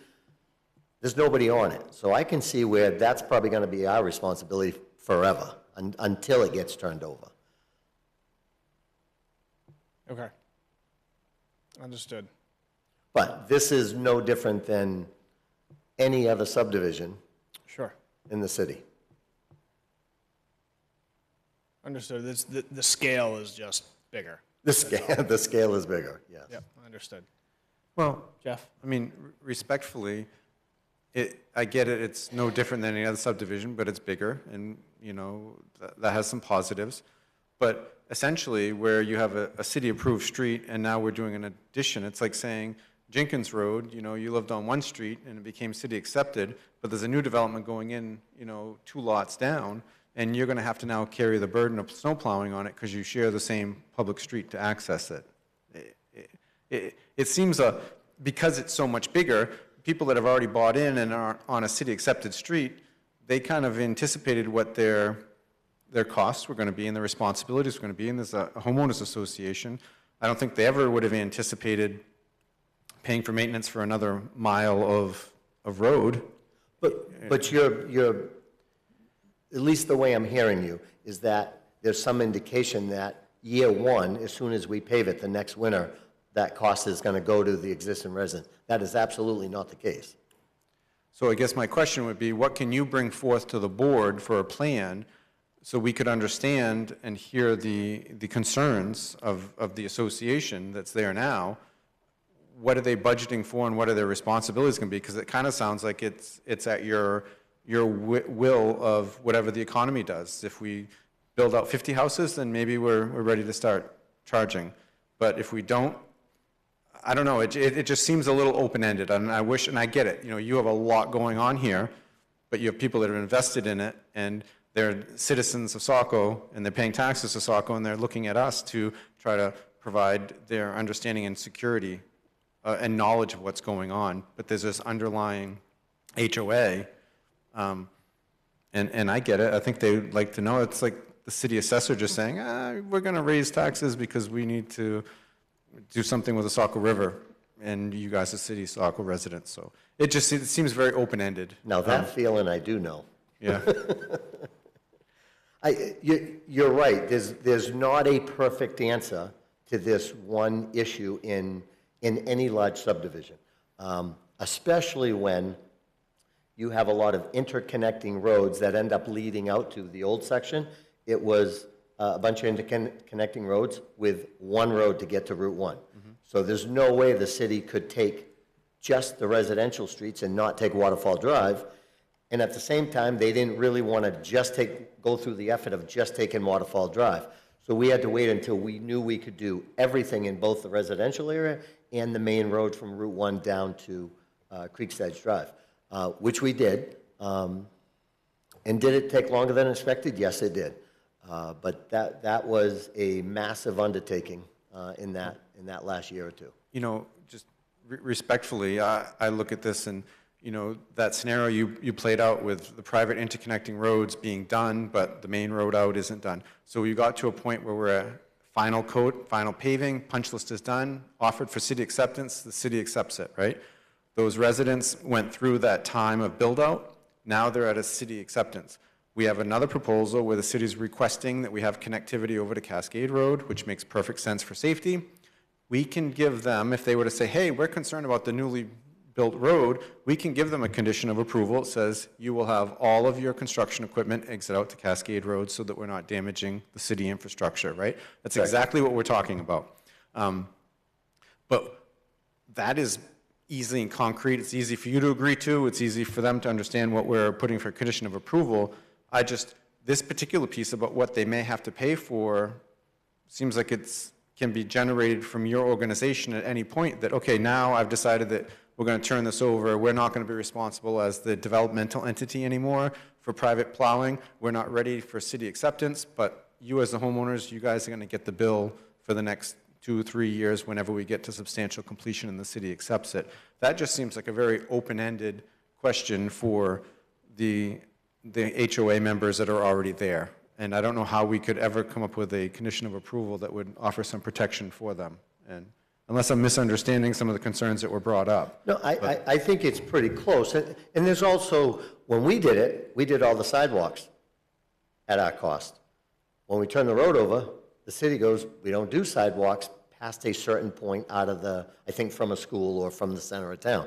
So all of a sudden, a lot of residents stood up and say, wait a minute, our sidewalks aren't being done. The city says, you're right, we don't do sidewalks. But because the city said it, it was just tough being in your situation. You're not close enough to where we do sidewalks.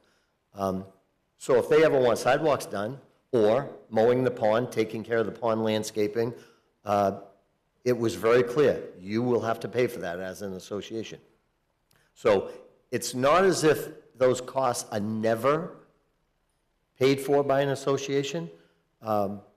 In a lot of roads, in most condominium associations in the city, they take care of their own plowing. This is one of the few where it's public roads in a mixed-use neighborhood, which when we proposed that was one of the big questions.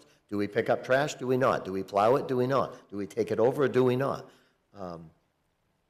So there are many residents in this city that just because they own a condo on a private road, they pay 100% for that road. Maintenance, repaving, recurbing, everything, including plowing, salting, sanding. In this case, we were able to, make the argument that this should be a publicly owned set of roads, and we were looking at, and I could get the exact number, 3 or 4 years where they paid over the course of about 70, 80 residents or units, paid for that cost over 3 or 4 winter seasons. Okay, thank you. I think this helps. I agree that there's no probably perfect answer. I think perhaps as we start to see, based on the application here, where we're at preliminary now and how the final will be presented in each phase, I think as those phases come to us, I think the graphic here of the phases with the colors, I think is perfect.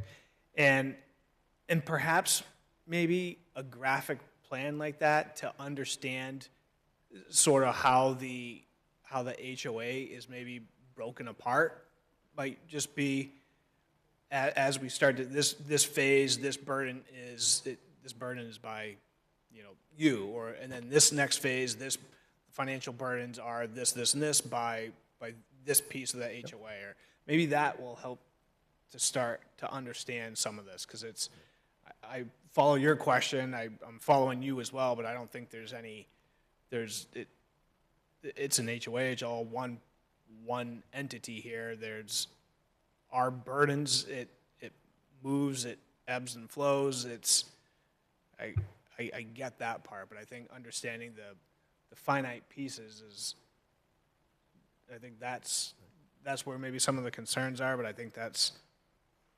Yeah, when we first started looking at this rear land, we were hoping we could extend over the stream and do that phase in orange and get that done. So it's just an extension of an accepted road, and then come down to the green areas and do that section.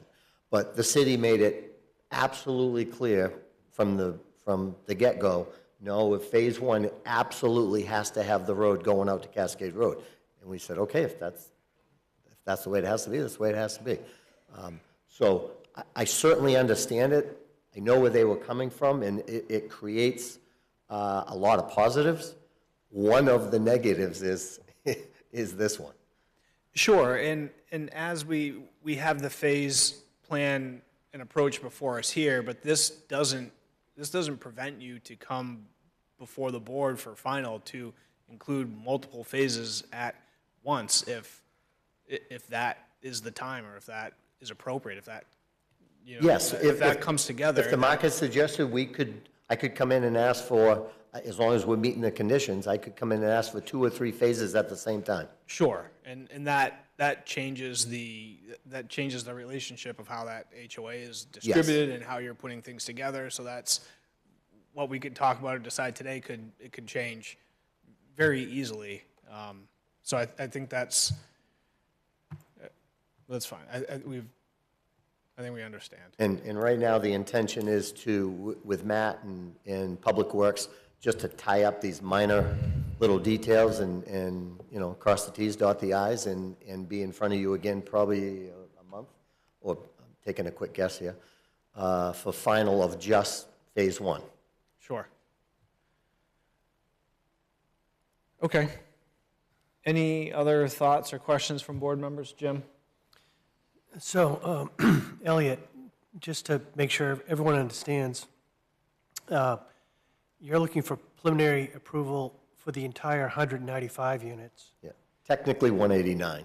189. And, but the phases are, the yellow, what's in yellow there is sort of phase 1, right? Which includes the road from the existing Waterfall Drive all the way out to Cascade Road. That's correct.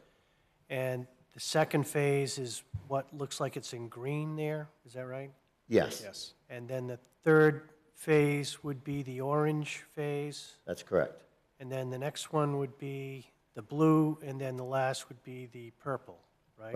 Right. Now, they're numbered that way. That doesn't mean it might go 1, 4, 2, you know, it might not be 1, 2, 3, 4, 5. Okay, all right. Now, with respect to, of those phases, it looks like in orange, for instance, most of those are single-family lots, although you do have some multifamily in the center, right? Correct. For the first phase, in yellow, that looks like all multi, It's all, I think it's 9 or 11 duplexes, however many Okay. are on it. Yes, they're all duplexes. and then in the green, you have a lot of single-family houses, some duplexes, and it looks like some apartment buildings as well? That's correct. And then the purple phase looks like some larger apartment buildings there with some single-family homes. Those are they're 6-unit condos. Those would be individually owned, Okay. 6-unit townhomes. And all those structures that you're proposing to build, are they similar to what exists in the earlier phases on Waterfall Drive? I mean, they're very similar sort of structures. I think the rentals will be, there's 2 buildings that are 12 units that we haven't done before, so that will be a new design for us. The single-family are roughly the same size lot, same frontage, so I would expect those. What's new here is we have about 24 lots on an alleyway, so we didn't have, we have it in another subdivision, in another town, but we don't have it in Cascade. So that will be a little new. And the townhome condos are new, so that is not something we currently have at this time. So I was looking at the draft findings of fact, which staff prepared for us, which is very helpful. But there are a couple that it looked like we needed to work on, but perhaps you could help us understand how they could be addressed. For instance, under preliminary Sorry to interrupt Jim for a second. Could we still have the public hearing open? Yeah. So do you want to? Well, I don't know if anything that Elliot might say might be something that some member of the public would want to comment on. Okay, that's why I'm. Yeah, That's I'm what I'm not, sort of- I'm not proposing that we start to go through these in detail, but Sure. there are some that we need to address, and Elliot could probably help us do that, and if anything he says causes other people to want to comment, that might be helpful. Yep, that's fine. I just want to make sure that that's the goal. So Elliot, one of the topics was municipal solid waste disposal. The proposed subdivision will not cause an unreasonable burden on the municipality's ability to dispose of solid waste. That would seem like that ought to be an easy one to answer. Are you aware of any circumstance where the subdivision would create a problem for No, municipal solid we waste have one disposal? of the largest publicly owned pump stations in the city of Saco in this phase. So, Okay. no, that pump station was designed to handle 10 times more than this Cascade neighborhood. That's very helpful. Another area was financial and technical capacity.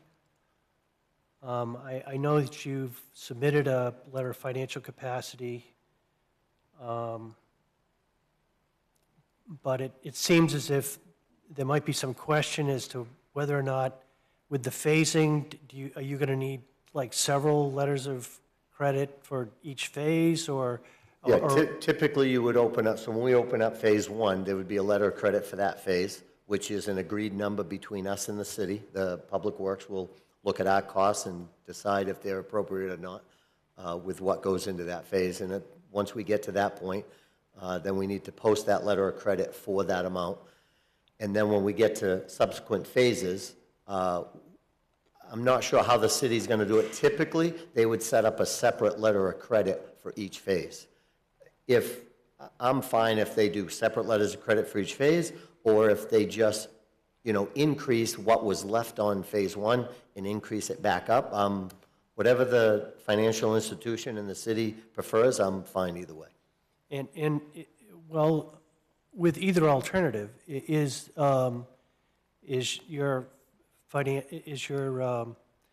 banking institution or other financial institution, are they prepared to issue letters of credit either way?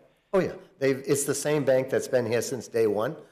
So they have issued, and staff is here tonight, and they've worked with me many times on, we have a current letter of credit in place, like for the light that may happen, hopefully will happen someday, up on Route 1. There's money set aside for that, and a couple other small things. Right now, there's very little.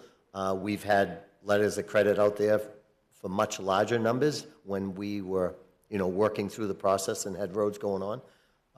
Obviously, phase one will be an expensive phase, so that will be a large letter of credit.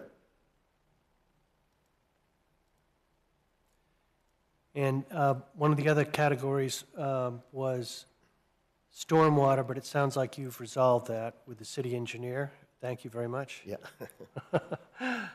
Much easier to sit down and talk face to face. I guess finally, when it comes to site plan approval, there was another fact that we need to address, and is the audio-visual buffer.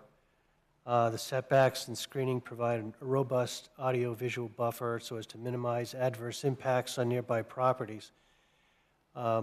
It sounds like certainly the construction of the road will be, a lot of noise there for some time, but then after that, it looks like your project is pretty far removed from the existing Waterfall Drive residences, because you'll be coming in from the Cascade Road primarily. That's correct. That is correct. So it would seem that your project shouldn't adversely affect the neighbors in the existing residential development, and on the other side is Old Orchard, and there's streams there, so it wouldn't seem like there's much there, as well as to the west. Yeah, going to the east, you're talking hundreds of feet, if not over 1,000, before you get to any residences, all, completely wooded. Honestly, the closest residence to any side of this section is the existing residence on Creek's Edge. And my quick guess is you're probably about 300, 350 from Creek's Edge to where that orange section is, to the closest units. So that would be the closest point. Everything after that just gets farther and farther away. That's great. Well, thank you very much, Elliot. That's very helpful. Thank you. Thank you, Jim. Any other thoughts or concerns from board members right now before we continue the public hearing?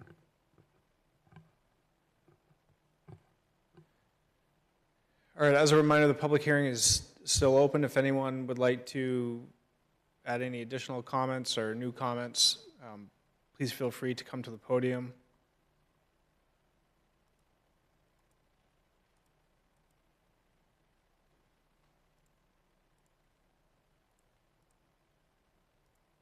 Greg Polk, 10-minute drive, Saco. I just, sitting there, remembered that the apartments that are off in Waterfalls Drive right now are not in our HOA. They never have been.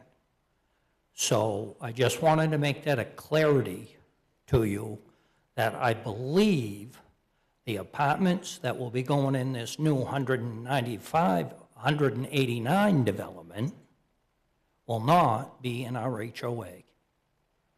We only have lot owners, individual houses, and then condo. One building, 2 condos per building. That's all around Creeks Drive, Quarry Lane, Roaring Rock. Those are all condos. Some of them on Roaring Rock are just single level condos, but there's still 2-unit condos in those. So I just wanted to make that a clarity so you understood that the apartments presently off in Waterfalls, Dawn Marie, I'm going to forget Eliza James, those are all apartments. They're not in our association. And we appreciate that, Elliot. Thank you. You're welcome, Greg. Greg's 100% right. The current apartments are not part of the association, and there is zero intention for the apartments that are drawn onto this plan. If they stay rentals, then they will not be part of the association. If for some reason they ever became condos, then they would be part of the association. But there's zero plan for that either. So. Okay, thank you.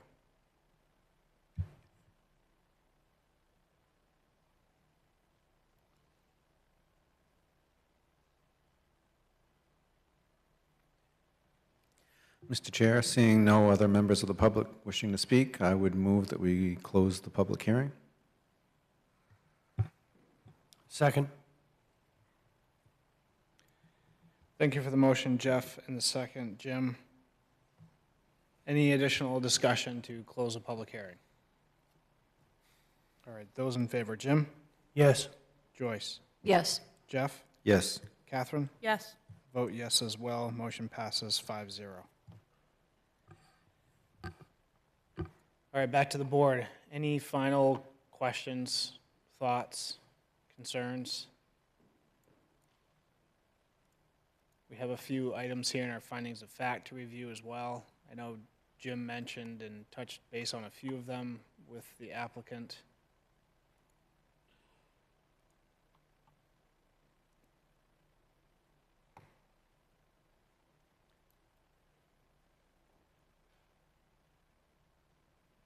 Thoughts, questions? Jeff? I guess touching base on Jim's draft findings of fact, item G for municipal solid waste, I include that or interpret that as well as, trash disposal, recycling. And from what I'm understanding with the HOA, the apartment houses are not part of that. And would they be dumpsters for private pickup for those? And then so municipal trash curbside pickup would be hitting all the single families and not hitting the apartments? That's correct. The apartments would take care of their own trash disposal. They would take care of, you'll see that they have a road in front of the duplexes, then there's basically its own internal road. So that internal road and all the land that the apartments sit on would be taken care of and paid for by the apartment owner.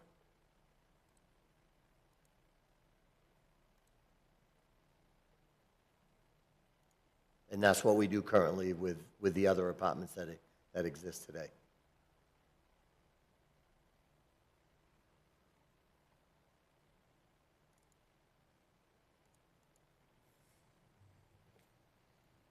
Just a comment, that's how it used to be in the city of Portland. I think it was buildings over 5 units have dumpsters, private trash pickup, so nothing new in the world. Pretty good tax deal for the city.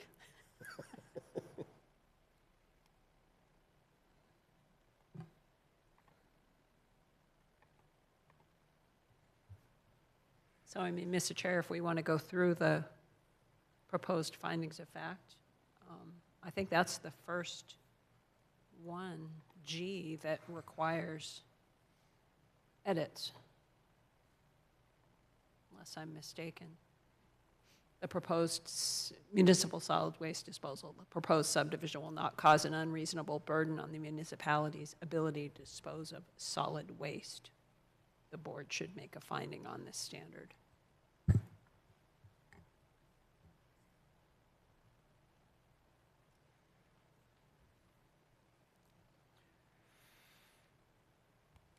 I assume that solid waste comments refer strictly to sewage? Or does it include trash also? I think it's talking about This is trash also, Trash. yeah. Trash Oh, okay. hauling. I'm sorry.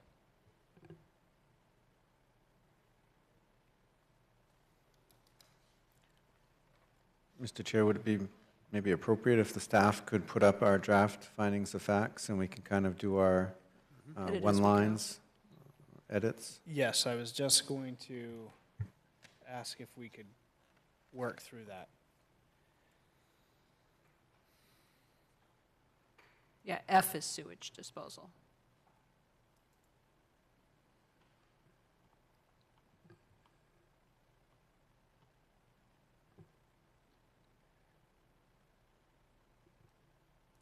So, G, that's a great start, Joyce.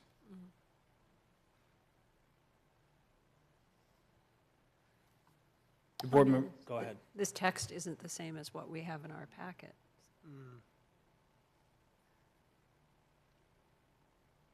Interesting.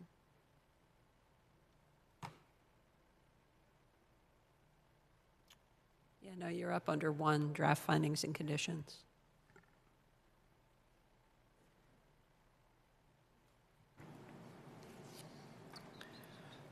So the documentation in the, through this planning board portal is going to bring up PDF.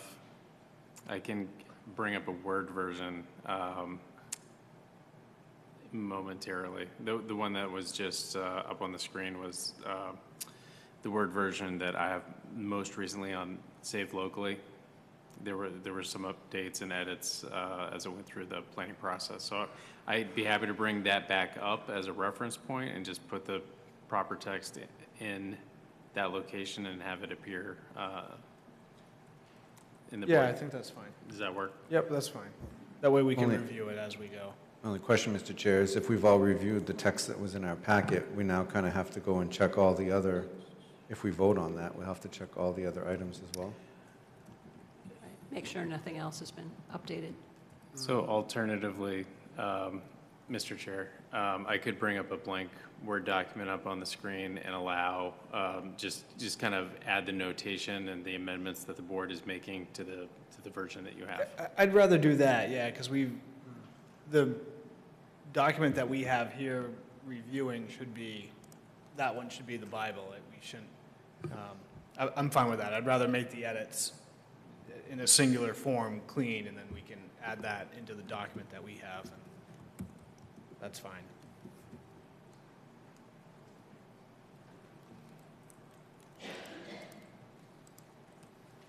So, continue with your thought, Joyce.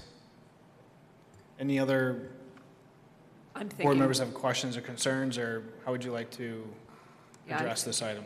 I'm thinking maybe we just have something along the lines of based on application materials and testimony presented,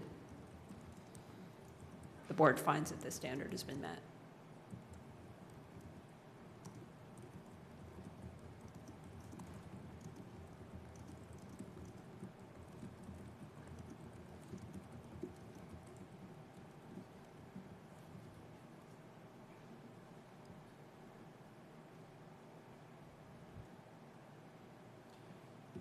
Should we elaborate a little bit? Just that, rather than just referencing the testimony, that he's indicated that all the multifamilies will have private hall service?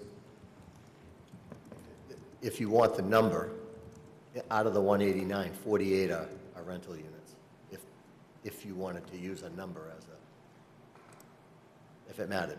Yeah, I mean, I love details. I mean, whether we want to be locked to that 48, 49, or just the fact that you've indicated that all the rental units will have. Yeah, that's probably makes more private sense. hall. That makes more sense. In case those numbers do change. Yes. Yep. I agree. Now, do we have to be specific about rental units that are held with your organization? Because if somebody buys a property and rents it, then we've just made it.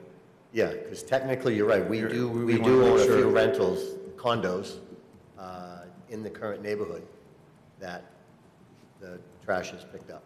Right, but if the multifamilies have commercial hauler service, single families, duplexes and condo units, because I know there's duplexes And the here. only issue with multifamilies, technically, there'll be multifamily condos too. But they're going to be, this is only the city's curbside pickup service after the city street acceptance, right? Actually, no, they did start, they were willing to pick it up So before. they're going to do Yeah, we city signed, trash pickup. city trash pickup, as Day long one. as we sign something saying we take no responsibility for any, damage or anything like that. So would it make sense for us to start that second sentence to say multifamily rental buildings will have commercial hauler service, and single-family duplex and townhouse units will participate in the city's curbside pickup service? I'm fine with that. All right, so if we, yes, it's there, thank you. Does that address that well? Okay. I agree. I think the next one I saw was I, conformity with local ordinances and plans. I agree. And I would suggest that we, as we did with G above, we should just eliminate the sentence that's there and insert, based upon the application, the testimony of the applicant, peer reviews, and city staff review, this standard is met.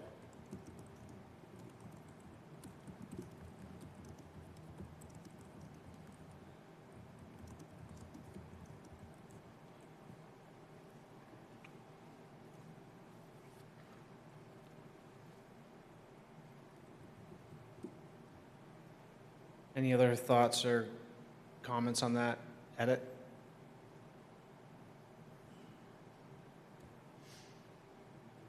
All right. I also have J as our next one. Financial capacity.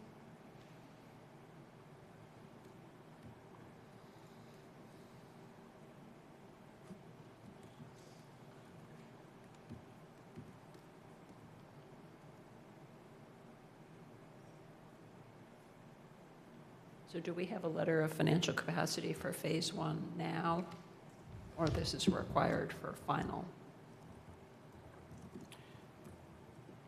So we, correct me if I'm wrong in my understanding, Elliot, but we have the financial capacity presented as part of this preliminary project. And then when we move to final, when Elliot submits an application for final, the phase that he includes in that final application will have another financial capacity specific to that phase.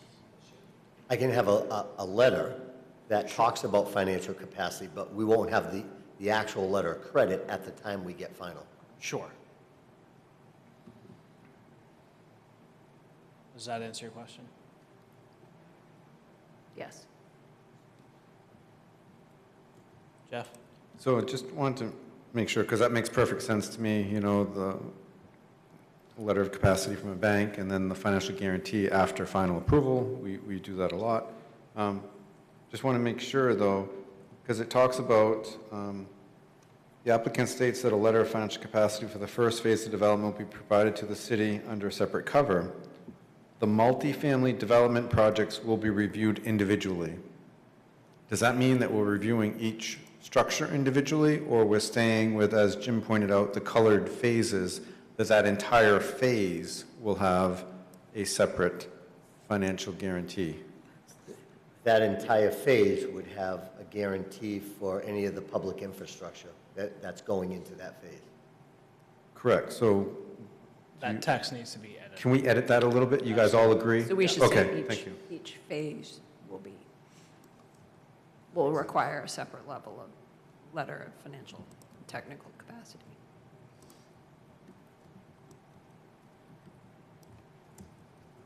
Sure, so instead of the multifamily development projects will be reviewed individually, it would say the individual phases, or the phased approach will be reviewed individually Can we maybe, with a, go ahead. I'm sorry, I didn't mean to interrupt, but maybe include that they've drafted out 5 phases, right? So we could just say that they'll be reviewed in 5 phases, up to 5 phases. I mean, they've given a plan, maybe he does 2 of them together, but we would give them up to 5 phases to financially guarantee. Does that make sense? Future phases will be reviewed individually, separately. Separately, yeah, that's a word. Well, we could add reviewed separately with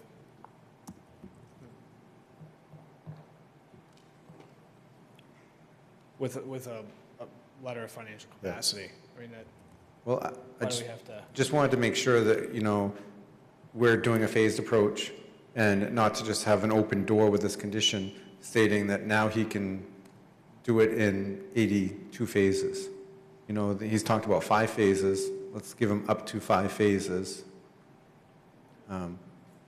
versus, you know, subdividing it, breaking down, particularly if there's concern about the amount of time, because if I'm correct in the way the zoning ordinance is, their ability to utilize the financial guarantee, if it's not completed in a timely manner, is based on the phase, right? So if we keep him limited to 5 phases, that keeps the time for other concerns on the clock. Right, so if you say instead of future phases will be reviewed separately for each phase, if we say the 4 future phases will be reviewed separately for each phase.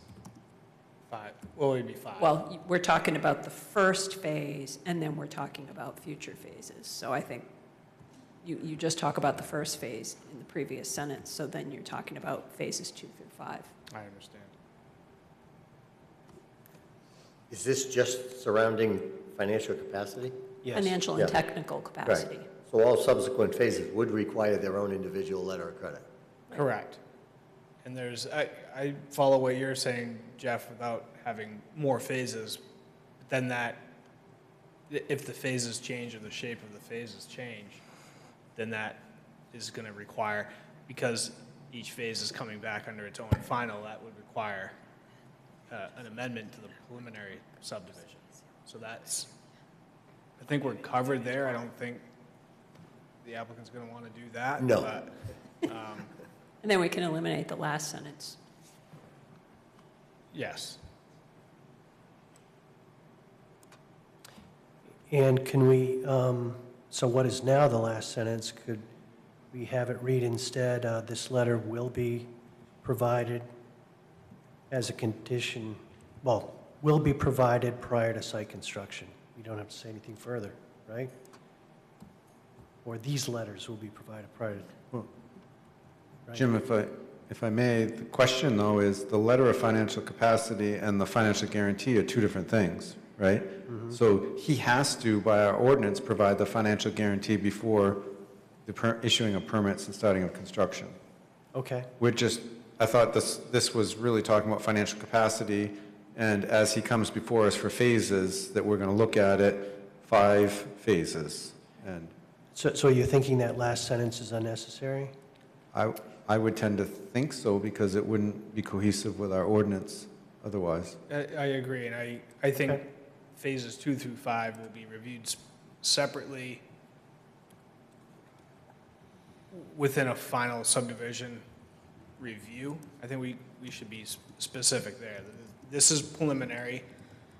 We have the one, like Joyce mentioned, and then 2 through 5 will be reviewed separately under a separate cover, under a separate application, not separately tomorrow but under a final subdivision review. Yeah, as long as it's clear that the final is for all 5.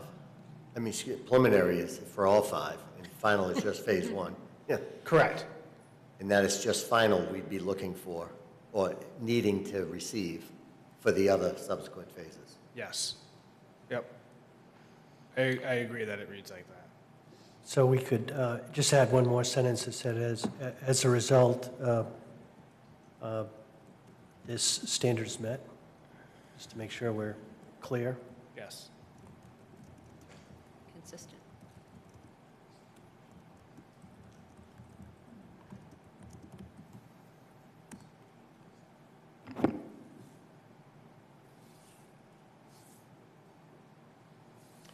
And I think the next category was Q. Is that what everyone had? I agree. Stormwater.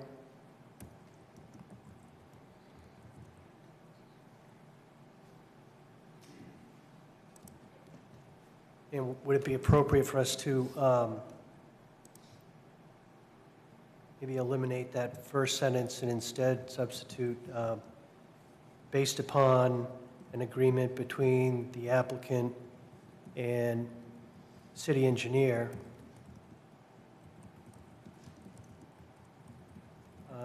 the proposed subdivision will provide for adequate stormwater management?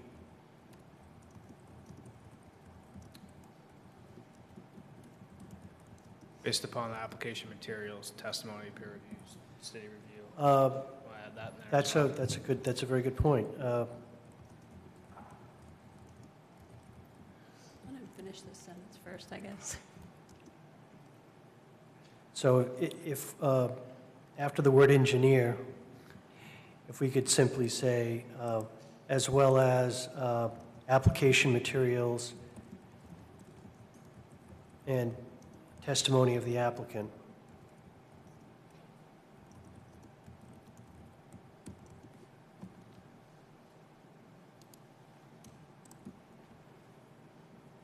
And then a final sentence that said, accordingly, this standard is met.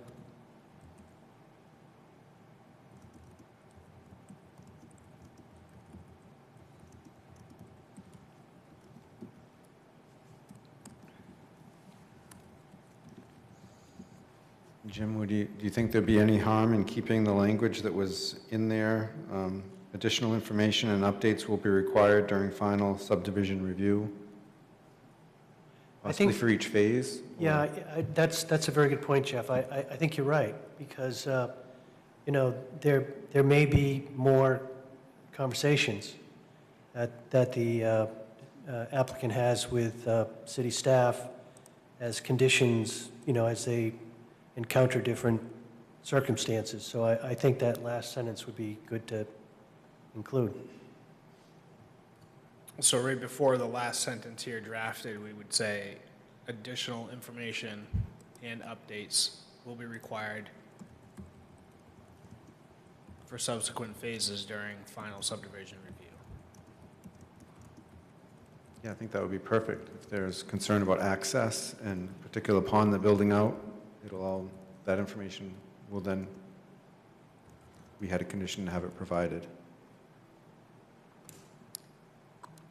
Okay. Mr. Chair, did that quite capture it? It wasn't verbatim. Yep, no, that's okay. As long as we add the subsequent phases in there, additional updates, materials required as part of, yeah, can we add as part of subsequent phases? Thank you. Yeah.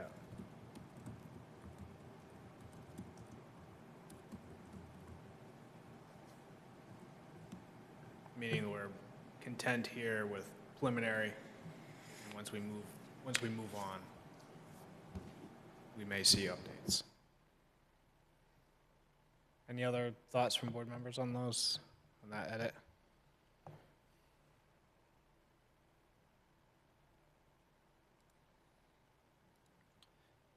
Mr. Chair, I think the only other two that findings of fact that I saw that we needed to work on were under site plan review.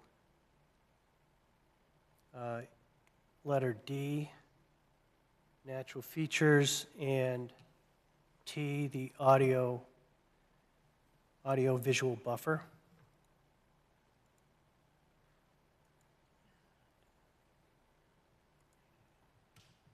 So under D,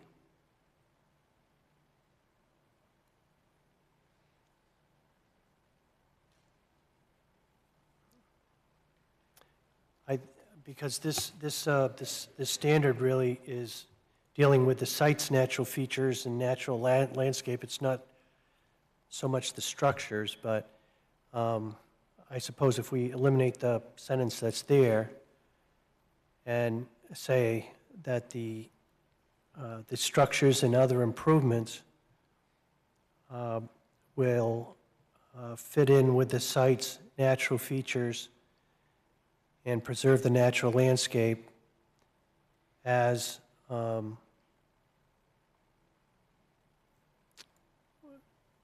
was accomplished in earlier phases of this project along Waterfall Drive. That's just my thought. Joyce, what do you think? You're smiling. It seemed like you were really working on that one. Well,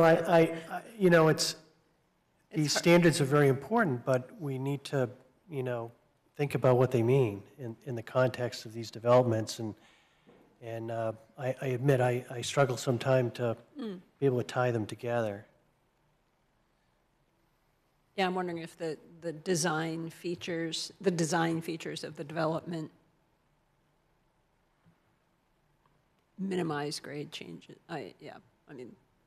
The design features of the development as presented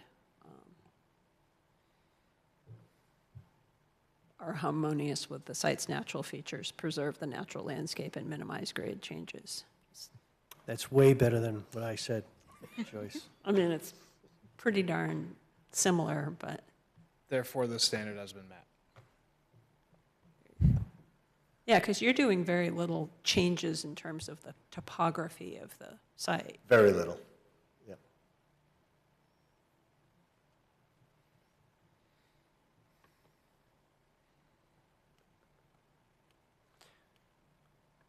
And as far as the audio-visual buffer is concerned,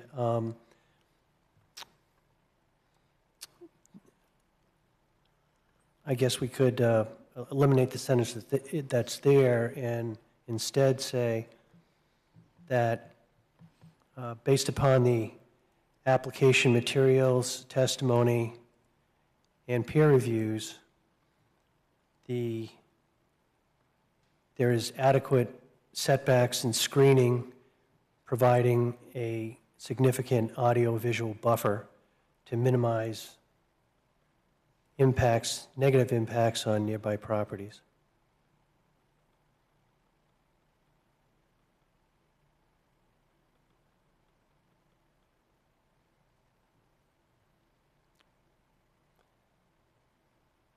And therefore, the standard is met.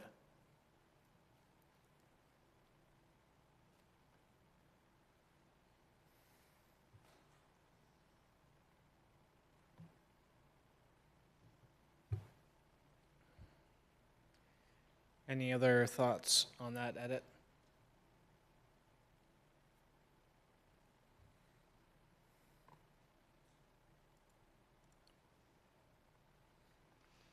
Mr. Chair, if there are no other changes proposed to the draft findings of fact, I move that we adopt the findings of fact as amended. I'll second. Thank you for the motion, Jim, and the second, Joyce. Any additional discussion on the motion to adopt the draft findings of fact as amended? All right, those in favor, Jim? Yes. Joyce? Yes. Jeff? Yes. Catherine? Yes. I'll vote yes as well. Motion passes 5-0.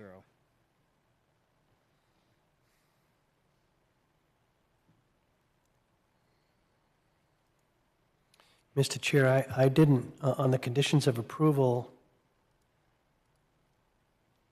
I didn't pick up on any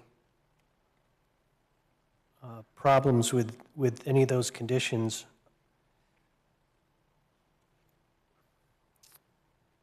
So I'll move that we adopt the conditions of approval. Thank you for the motion, Jim. I'll second. Second by Joyce, thank you. Any additional discussion on the motion to adopt the conditions of approval as drafted?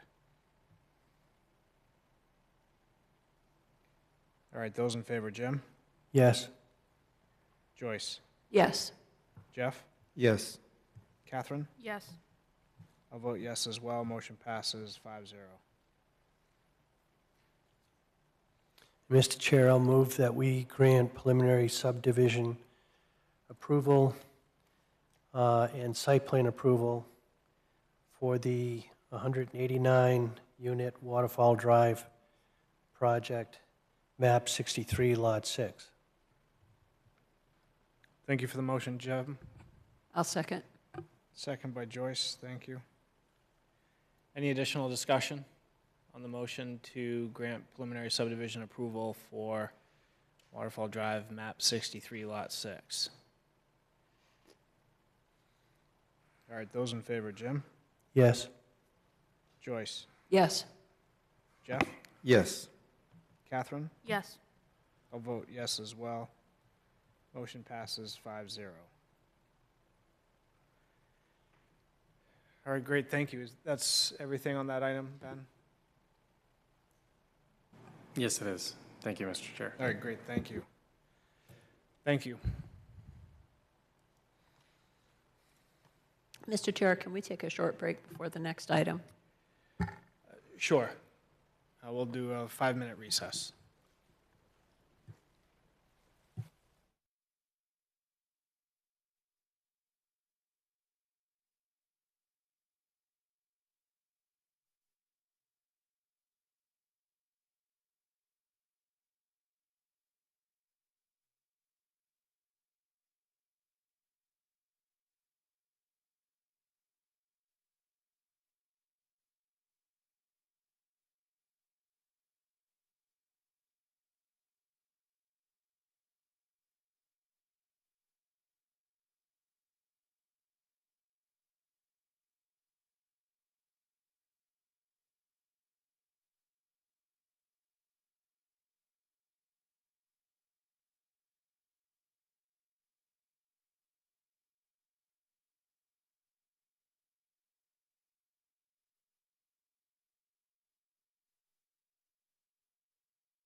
All right, thank you everyone for that short recess. We will continue this evening with our next item. This would be item 6D, which was 6C previously. This is 321 Lincoln Street, Bradley Estates. This is a public hearing and continued application review this evening. This is a preliminary subdivision and site plan review for a 94-unit single-family residential subdivision. And this is presented by Big Ledge LLC and Goral Palmer, and this is within the medium-density residential zoning district. Board members, any conflicts or disclosures before we begin on this item? All right. Ben, any additional updates or comments on this item? No, I believe that tonight's meeting marks the opening of the public hearing on the plan. My notes from earlier had indicated that there were some stormwater comments that could be a featured discussion point this evening. And I believe there is or was a stormwater resource that the town's or city's peer reviewer, I believe, was available or may be available as a resource later this evening. All right, great. Thank you, Ben. Board members, any questions for staff at this time? All right, and with that, we welcome the applicant to come on up and give us their presentation. Good evening. Thank you, Mr. Chair, members of the board. Drew Gagnon with Goral Palmer, representing Big Ledge LLC. We were in front of the board about a month ago for a completeness review and received an approval on that. I've done an overview of the site. I think everyone's familiar with it. I just wanted to go through some of the comments, recent comments, some updates from our last discussion. This is just an overview of the proposed plan along with our rendering just to orient everyone. Right-hand side is Bradley Street. On the left-hand side of the plan is Lincoln Street.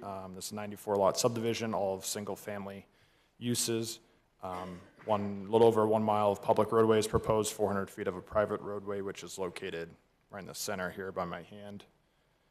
Sidewalks along the roadway as well as along Bradley Street and Tasker intersection along the project side of the road of Bradley Street. And then there's upgrades to crosswalks at Tasker intersection as well as at the project entrance along Lincoln Street.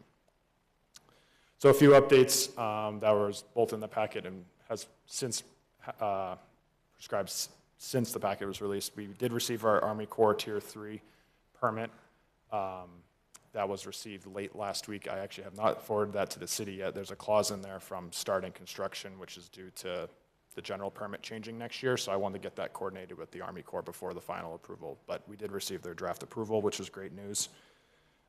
We met with the Water Resource Recovery District it was yesterday, on the 6th, to review the pump station. That was one of the comments from both the city as well as the peer reviewers to meet and go over some of the details.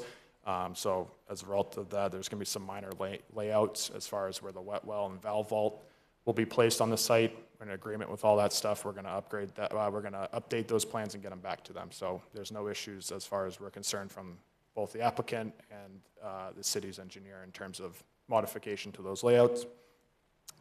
We did submit a response number 2, and it was mentioned in the packet. It just did not make it on this agenda. It was past the 5 p.m. Wednesday deadline, so I just wanted to acknowledge that all the responses we have to date, all the comments we have to date have been acknowledged. I understand the board doesn't have that in front of them this evening, but the next meeting they will be available and you'll see all of our responses. So we acknowledge all those comments. I'm happy to go over any of them tonight if you have any questions. Note that that has been addressed by our office and the applicant and provided to the town. So I guess it's in limbo as of right now. One of the major comments too, I just wanted to bring up to the board was the Tasker Street crosswalk. That was a request to upgrade that. This is a snippet of our plan that was resubmitted that I recognize is not in front of you. So we're bringing Bradley Street sidewalk from our project side all the way to Tasker Street intersection. This was the original plan that we've talked about before. The city requested that the crosswalk that's currently skewed across Tasker Street be perpendicular to the road, along with the sidewalk extended to match into that. That has been added to our plan, and we've agreed to do that. So I just wanted to note that this intersection will be fully revised in terms of a pedestrian access point. So that has been added. That was one of the off-site comments from the city that the applicant has agreed to. We held a site walk September 16th. Members of the board were there. I thought that went really well, and I think there's meeting notes in the packet regarding that. The following day, we were at the Conservation Commission meeting that was on September 17th, and the comments as well as any recommendations from the Conservation Commission, I believe, were provided in your packet. We received the traffic peer review memo today. I think that was included after an after-the-fact packet. I was able to review those comments today. Essentially, there are no comments on the traffic side of you. There were a few clarifying things that we can respond to in the future, and we'll have that response in for the next meeting. We're pleased to see that VHB, the traffic peer review consultant, it was in agreement with our analysis. So I just wanted to note that. A few comments in addition to our plans that I've received over from the site walk and or our last meetings that I just wanted to address with the board real quick. One of the planning board members asked for gravel wetland 2 failure review. We were out in the site walk and we were discussing this gravel wetland, which backs up against some of the residences along Skyline. And we discussed, okay, if this pond, as an example, were to fail, what does that mean for downstream infrastructure? We were able to run some of the numbers, and I understand this table probably has a lot of numbers on it, but I want to draw your attention to we basically have the storm events for 2, 10, 25, and 50-year storm events. These are the storm events that we review under stormwater drainage considerations. And I'll just note that column has average depth, which is basically the depth in the stream. And this is during the normal operation, so this is when the facility is normally operated that has all its different outlets. On the right-hand side is when the gravel wetland spillway is only used, which would mean there's a failure on the other outlets. And I'll note that only the 50-year storm had approximately 1.5 inch increase in stream bed depth. That would be outletting into this stream down off the project site. And the 2, 10, and 25-year storm events actually had a reduction in depth. That's really a kind of a modeling thing. It's referred to as beat the peak, where before the rest of the subdivision runoff is sent to the stream, because of a failure in a gravel wetland, it would actually be released quicker, which then that volume of runoff beats the upstream runoff. So I understand it's a little technical. I'm addressing this because there was a comment on that from the planning board last time. I'm happy to go into any more detail on that. I just wanted to acknowledge that pretty minimal effect if there was a failure on a stormwater facility. This is pretty common for what we see and why there's kind of stop gaps and emergency spillways provided on stormwater ponds for those purposes. So it was good to see there's virtually minimal effect on that if there was a failure on a stormwater facility. We did want to touch on the benefits of the construction entrance location. So proposed construction entrance, and this is the phasing plan that was included in the application. The construction entrance is proposed off Bradley Street. Basically, that's where we understand most of the construction traffic will come from based on pits and what we think site contractors will want to be coming from. I know the applicant's intent is to start construction on the Lincoln Street side and work their way north. And as we tighten up roads, as we pave roads and then get occupancies in for this subdivision, one of the benefits of separating kind of the initial project entrance, which would be off Lincoln Street from a pedestrian and a homeowner perspective, as well as a construction entrance on the opposite side, is that we're not going to mitigate people living in their houses as well as construction traffic, and also protect the city roads at that point. So the idea here is that a construction entrance is brought in with likely some infrastructure along this road, and the construction vehicles will be able to enter and exit the site without disruption to the homeowners in the first few phases. So with that, we talked about last time as part of board discussion during completeness, additional traffic review if only one entrance is open on one side of the parcel.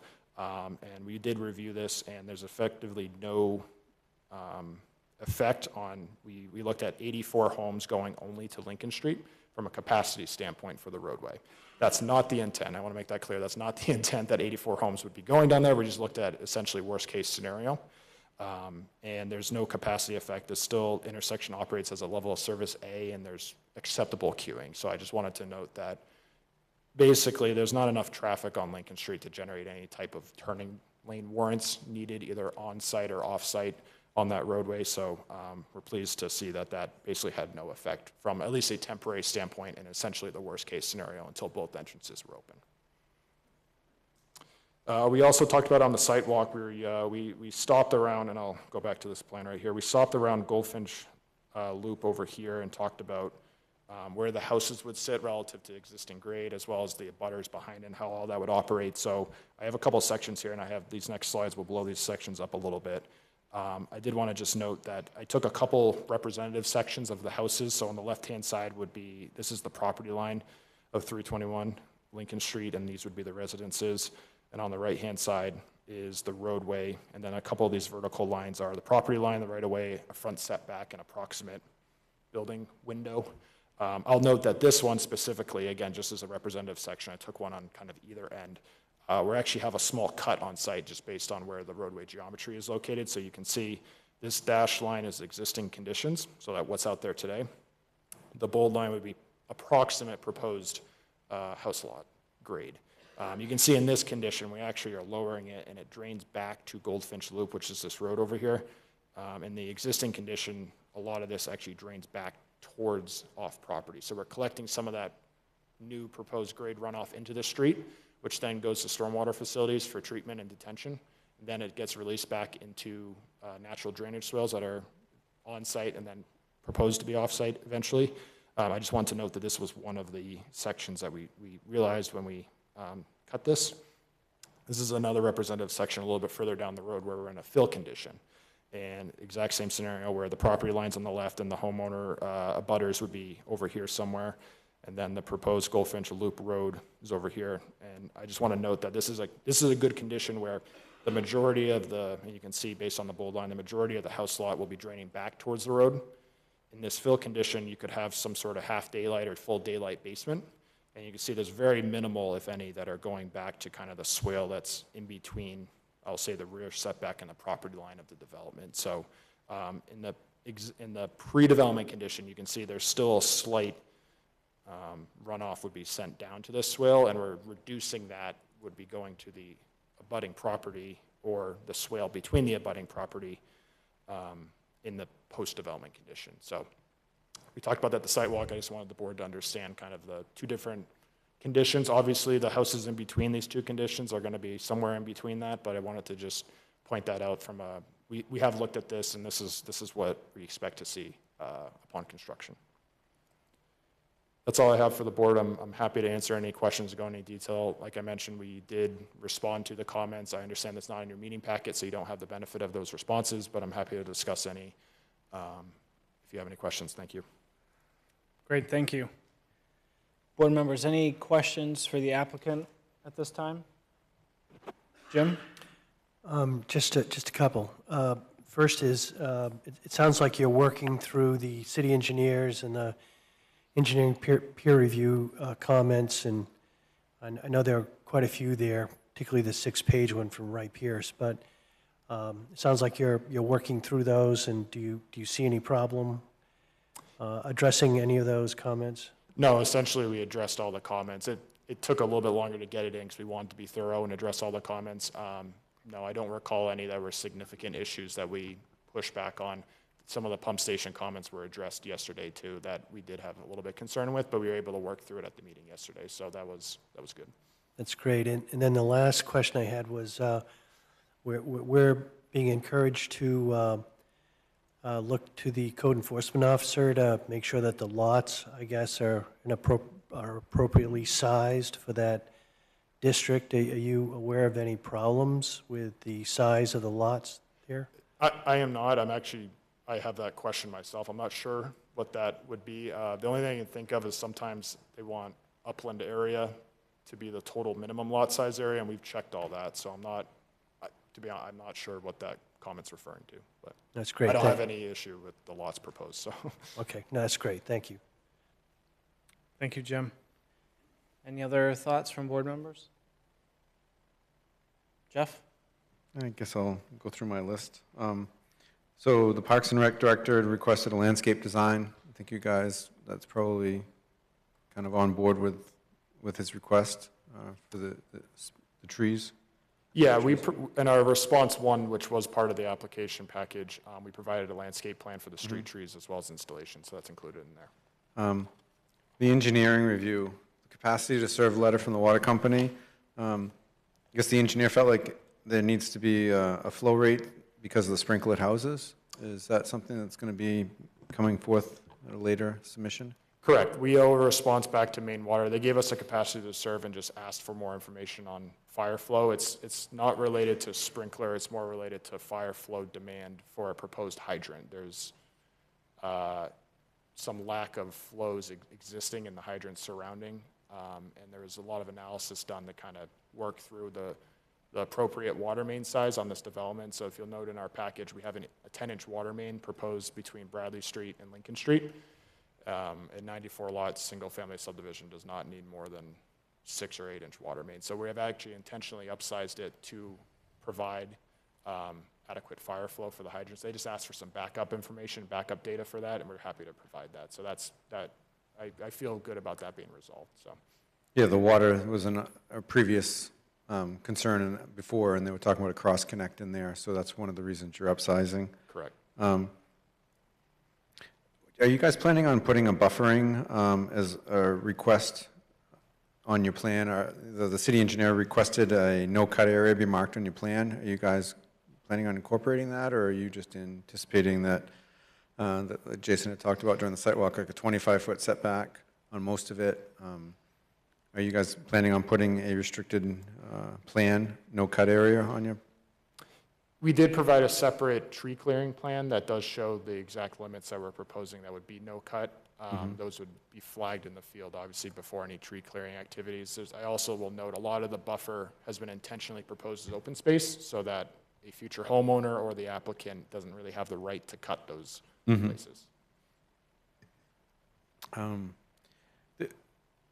There was a question about the drip line filters and the assumption that you used, and it's kind of all gotten to the water runoff thing. I guess there was no drain profile for the 50-year storm in the first packet. I noticed you had the 50-year storm in the data that you reviewed, but the engineer was saying he didn't see or I interpreted he didn't see the drain profile for the 50-year storm in the first packet.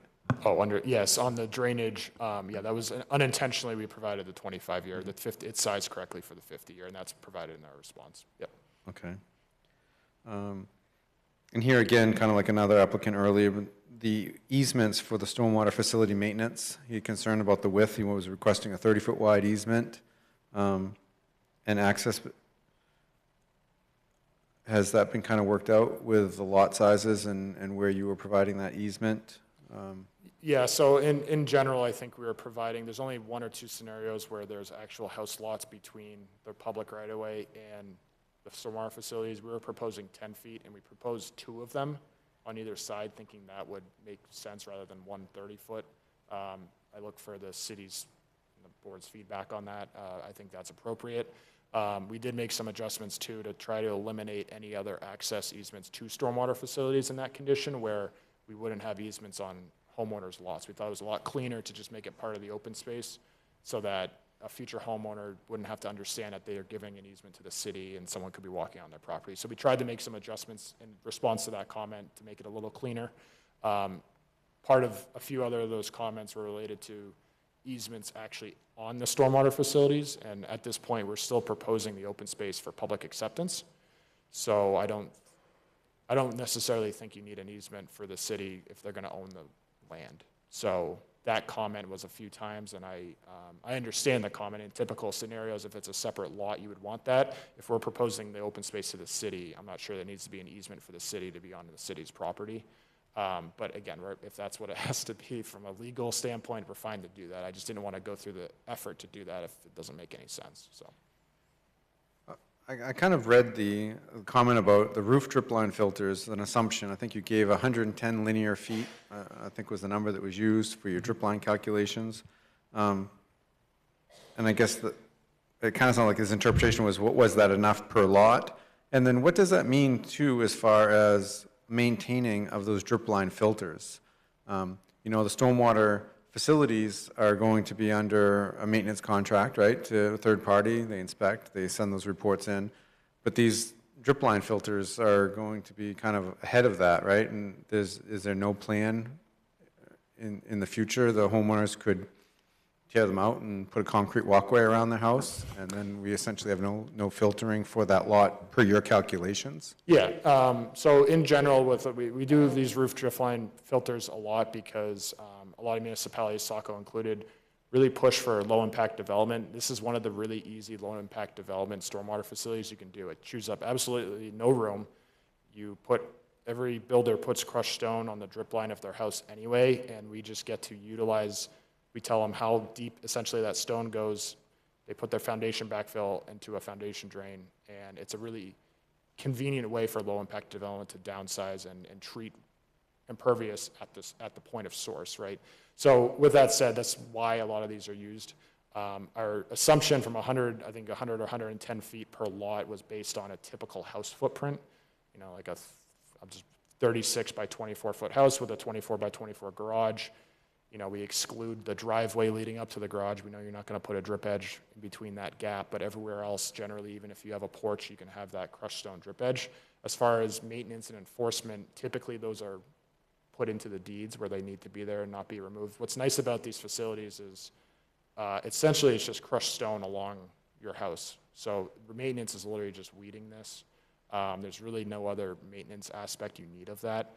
And one of the reasons for that is because it's your foundation drain is your outlet for it. So if there are issues and it's backed up, you typically know with water in your basement, right? So it's one of those things where it's really easily maintained, and typically they're built into the deeds of the homeowners so that they're made sure that they're always there.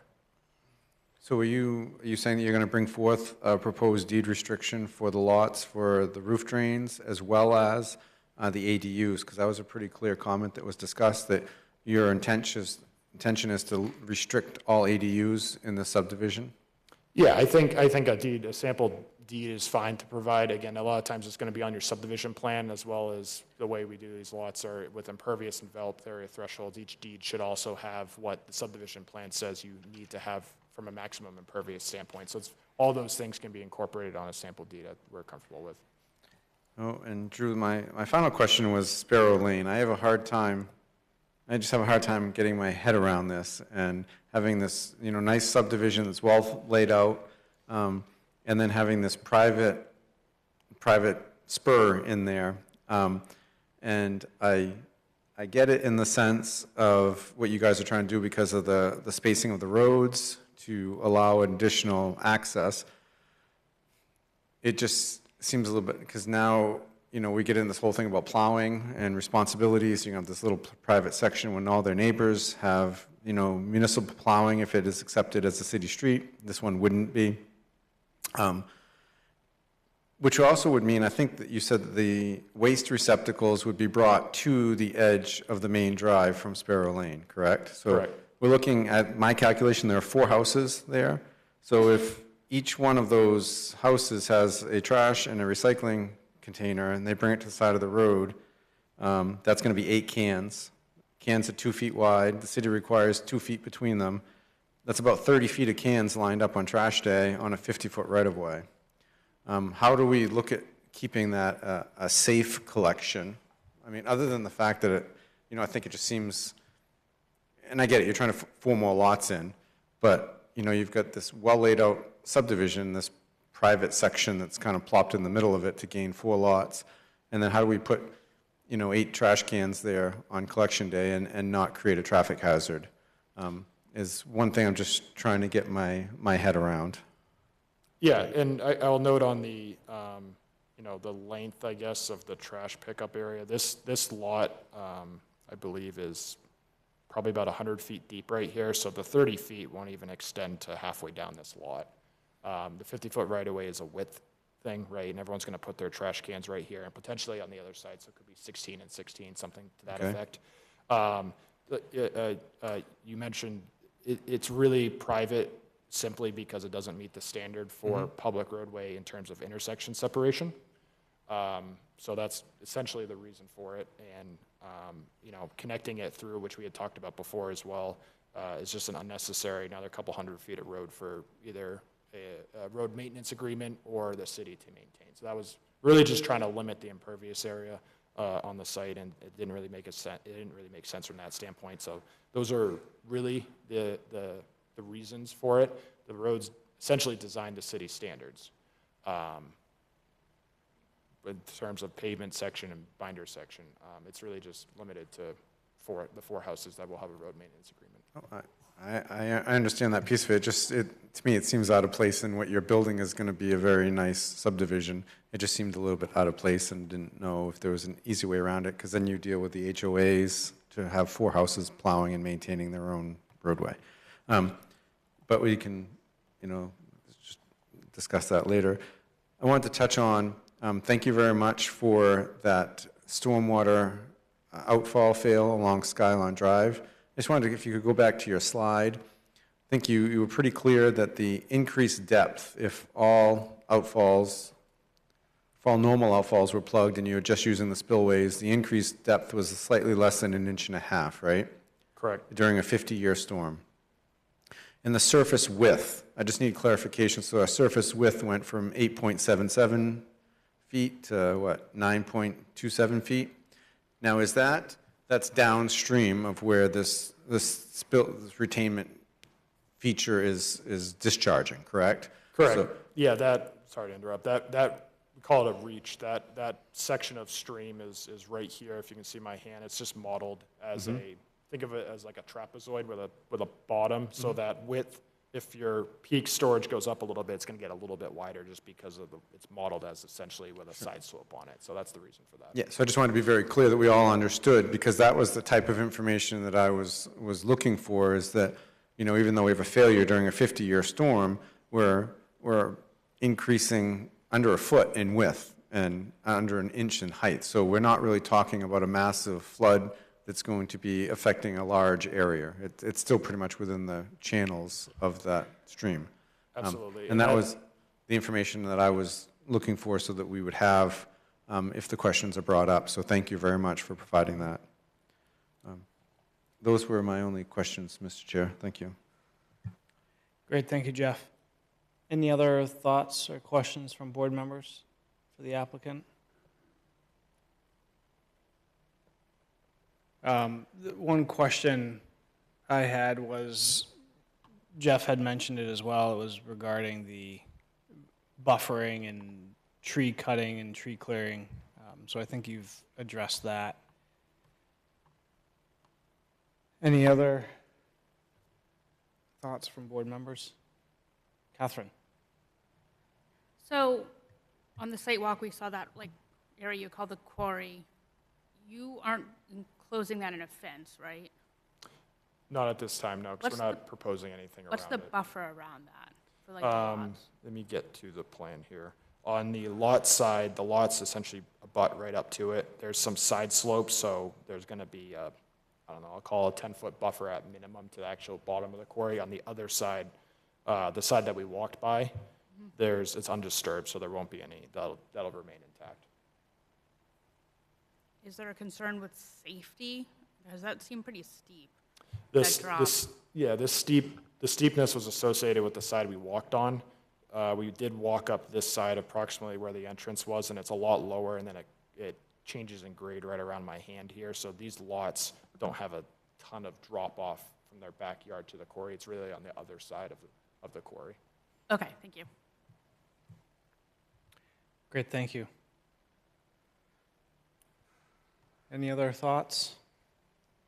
Yes, Joyce? just quickly, the open space that you're proposing to deed to the city, has the city reviewed that and indicated that they're willing to accept all of the proposed open space areas? We've mentioned it to the city, I guess, as part of this application package, that we'd be looking for the city to accept it. So I guess to my knowledge, I don't think they haven't. Do you want to talk about that? I'm assuming this would be Parks and Rec. Yeah, so as far as Parks and Rec, they're all excited about it.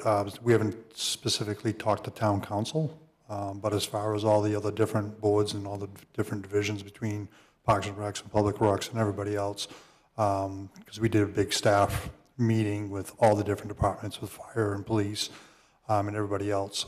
So everybody's on board with what we're proposing, and we haven't had any pushback as far as not wanting it.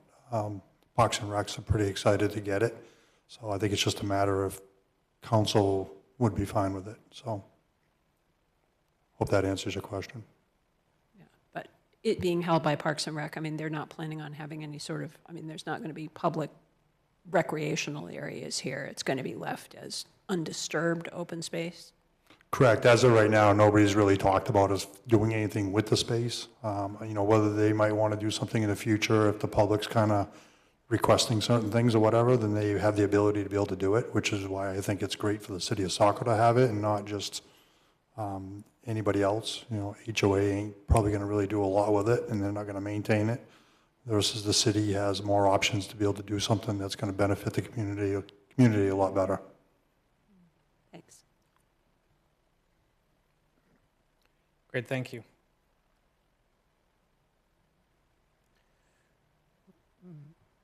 Mr. Chair, I know this was advertised as a public hearing, so if everyone feels it's appropriate, I would move that we open the public hearing. And I'll second. Thank you for the motion, Jeff, and the second, Jim. Any additional discussion on the motion? All right, those in favor, Jim? Yes. Jeff? Yes. Joyce? Yes. Catherine? Yes. I'll vote yes as well. Motion passes 5-0. If anyone is with us this evening to speak on this item, please come to the podium and state your name and address for the record, and we will collect comments and address them at the conclusion. Chelsea Hill, 108 Bradley Street. I'm here to talk about traffic and this project, the immediate area I live in around this project site. So this project is a symptom of a larger issue in Saco. We know from the previous attempt to develop this property with 332 units that it required a traffic movement permit from the Department of Transportation. This project does not require that, and it's because the threshold is not met for trip ends per day or hour, or peak trips per hour. So we see this kind of microcosm case study of death by 1,000 cuts, right? Like, we probably can't count the number of times people have come before the planning board or contacted the traffic safety committee or the bicycle and pedestrian advisory committee or the police department or their city councilor or the mayor or the city administrator and said, traffic is crazy. It's so hard to get anywhere. I can't walk anywhere. My kid can't walk down the street to go to the corner store. And then we ask ourselves, oh my gosh, why is it like this? Why is it so difficult to get anywhere? And it's because we have these projects that do not meet the threshold where we can farm it out to the DOT to do their TMP. And then we have inadequate measures in place because we say it's not the project owner's job to mitigate existing conditions. We know that all of the intersections in this immediate area of this project site are either failing or were never measured for pedestrian and bicycle level of service.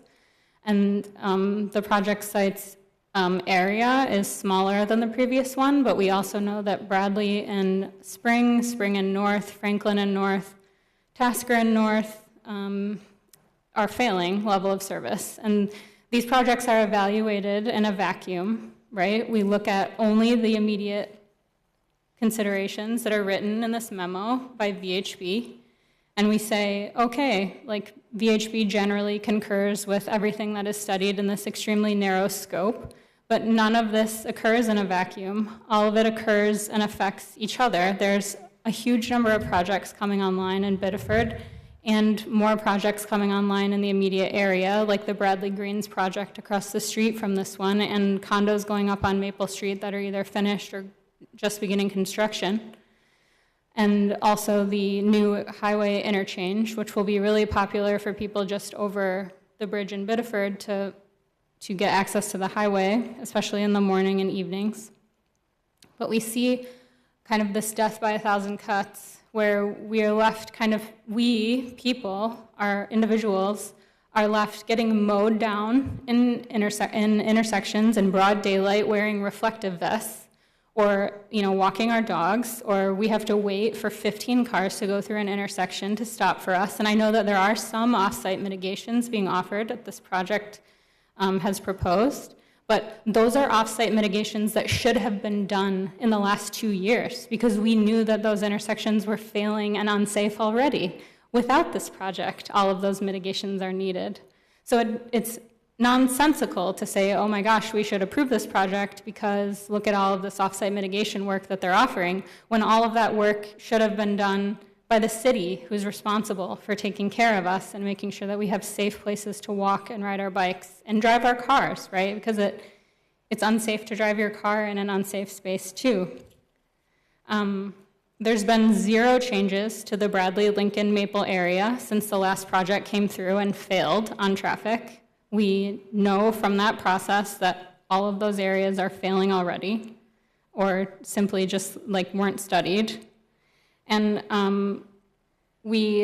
it's because we, the people who live in this area, are stuck with the stranded costs of the projects. All of these little projects over the last decade or 15 years or 20 years that have come up, been approved, been built out, and then no off-site mitigation has occurred, or the city government hasn't recognized that you have an issue that needs to be mitigated.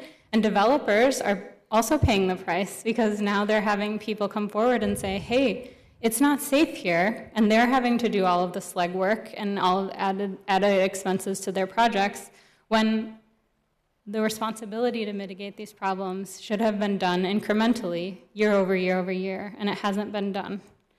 And so I just want to emphasize that nothing has changed in this study area except for a lovely rapid pedestrian activated beacon at the community center, which is lovely, and I'm not minimizing, that's wonderful, and also the same thing at Knott and North Street, which is also wonderful, but it is not enough. Thank you. Thank you.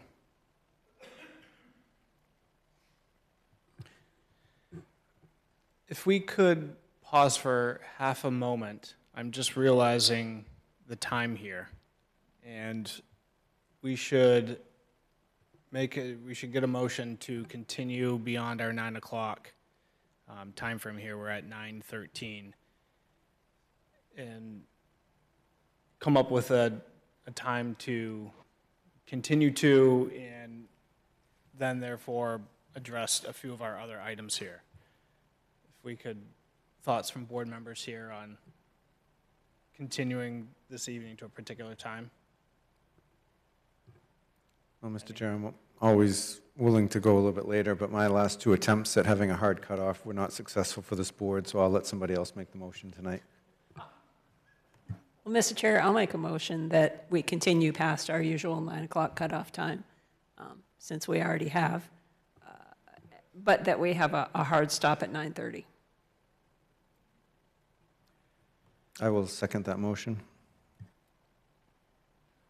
Any additional discussion?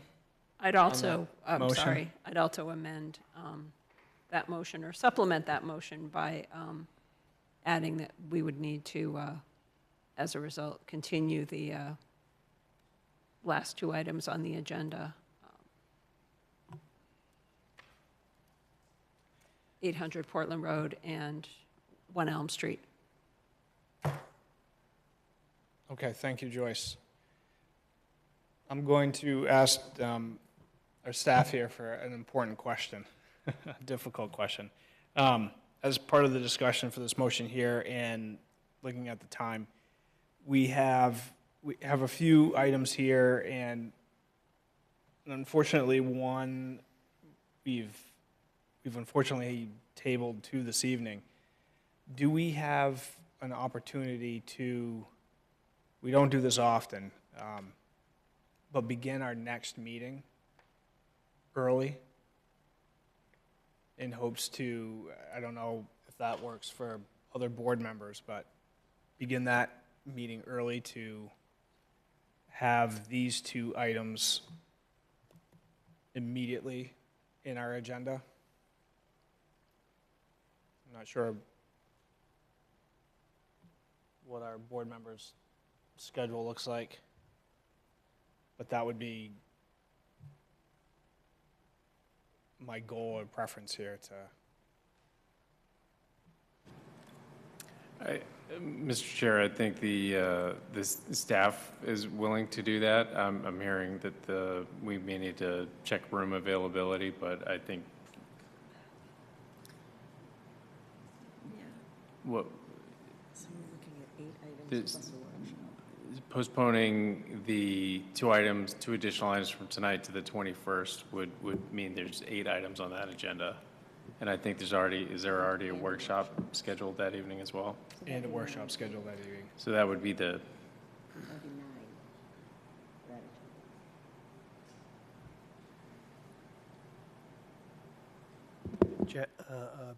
Matt, are you talking about just starting early, like at 5:30 instead of 6, or what are you thinking? My thought was we start an hour early at 5 o'clock Okay, to give adequate time. that's fine, I can do it if that's what you want to do. Lauren, thoughts?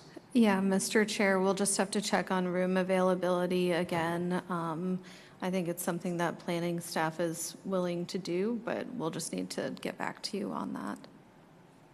Okay. The workshop item, is that a training or is that a workshop item on a application? It's a sketch plan Sketch plan application, review. yes.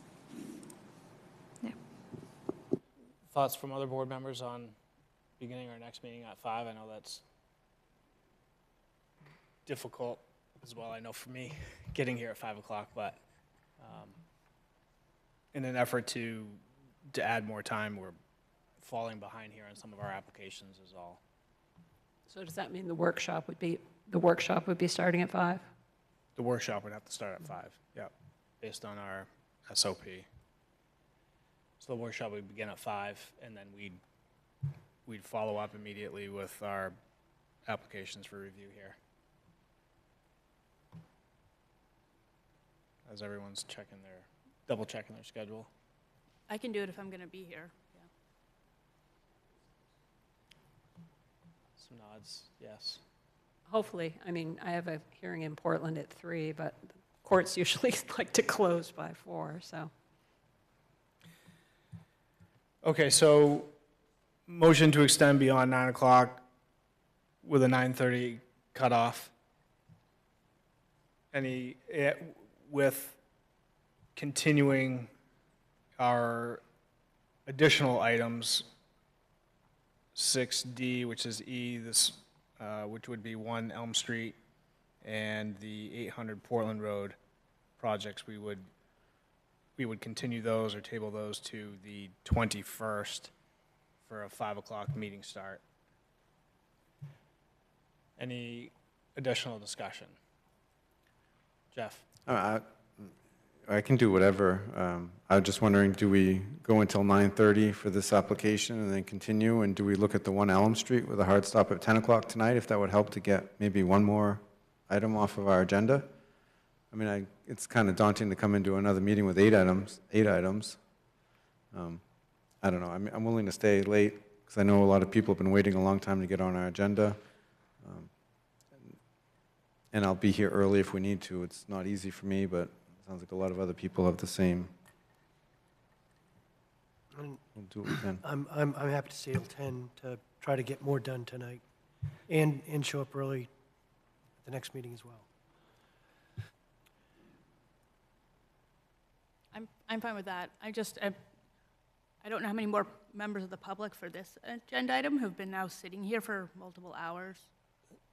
I want to make sure they have a chance to speak.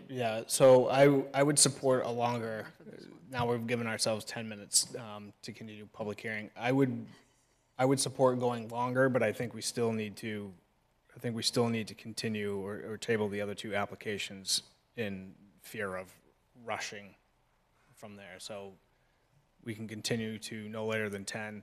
I think we still need to move those 2 items to the 21st and meet at 5 o'clock. I agree with Jeff. I don't want to rush. I don't want to rush anything is all.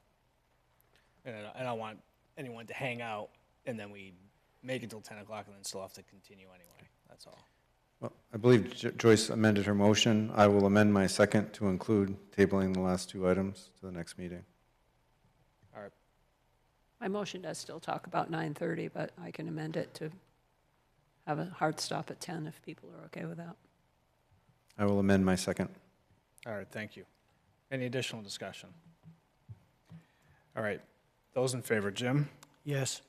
Joyce? Yes. Jeff? Yes. Catherine? Yes. I vote yes as well. Motion passes 5-0.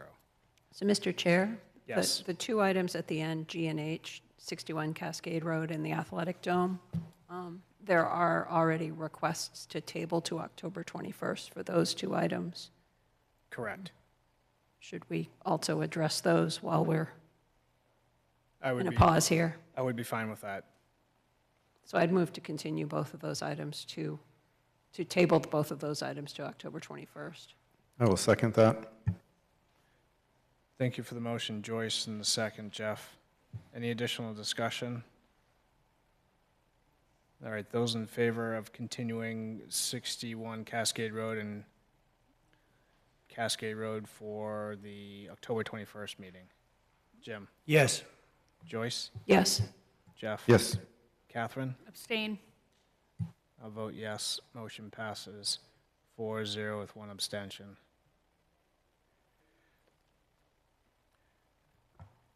All right, thank you. So continuing with our open public hearing for 321 Lincoln Street. If any members of the public would like to speak on this item, please come to the podium, state your name and address, and we will take your comments, questions, concerns, and we will address them accordingly.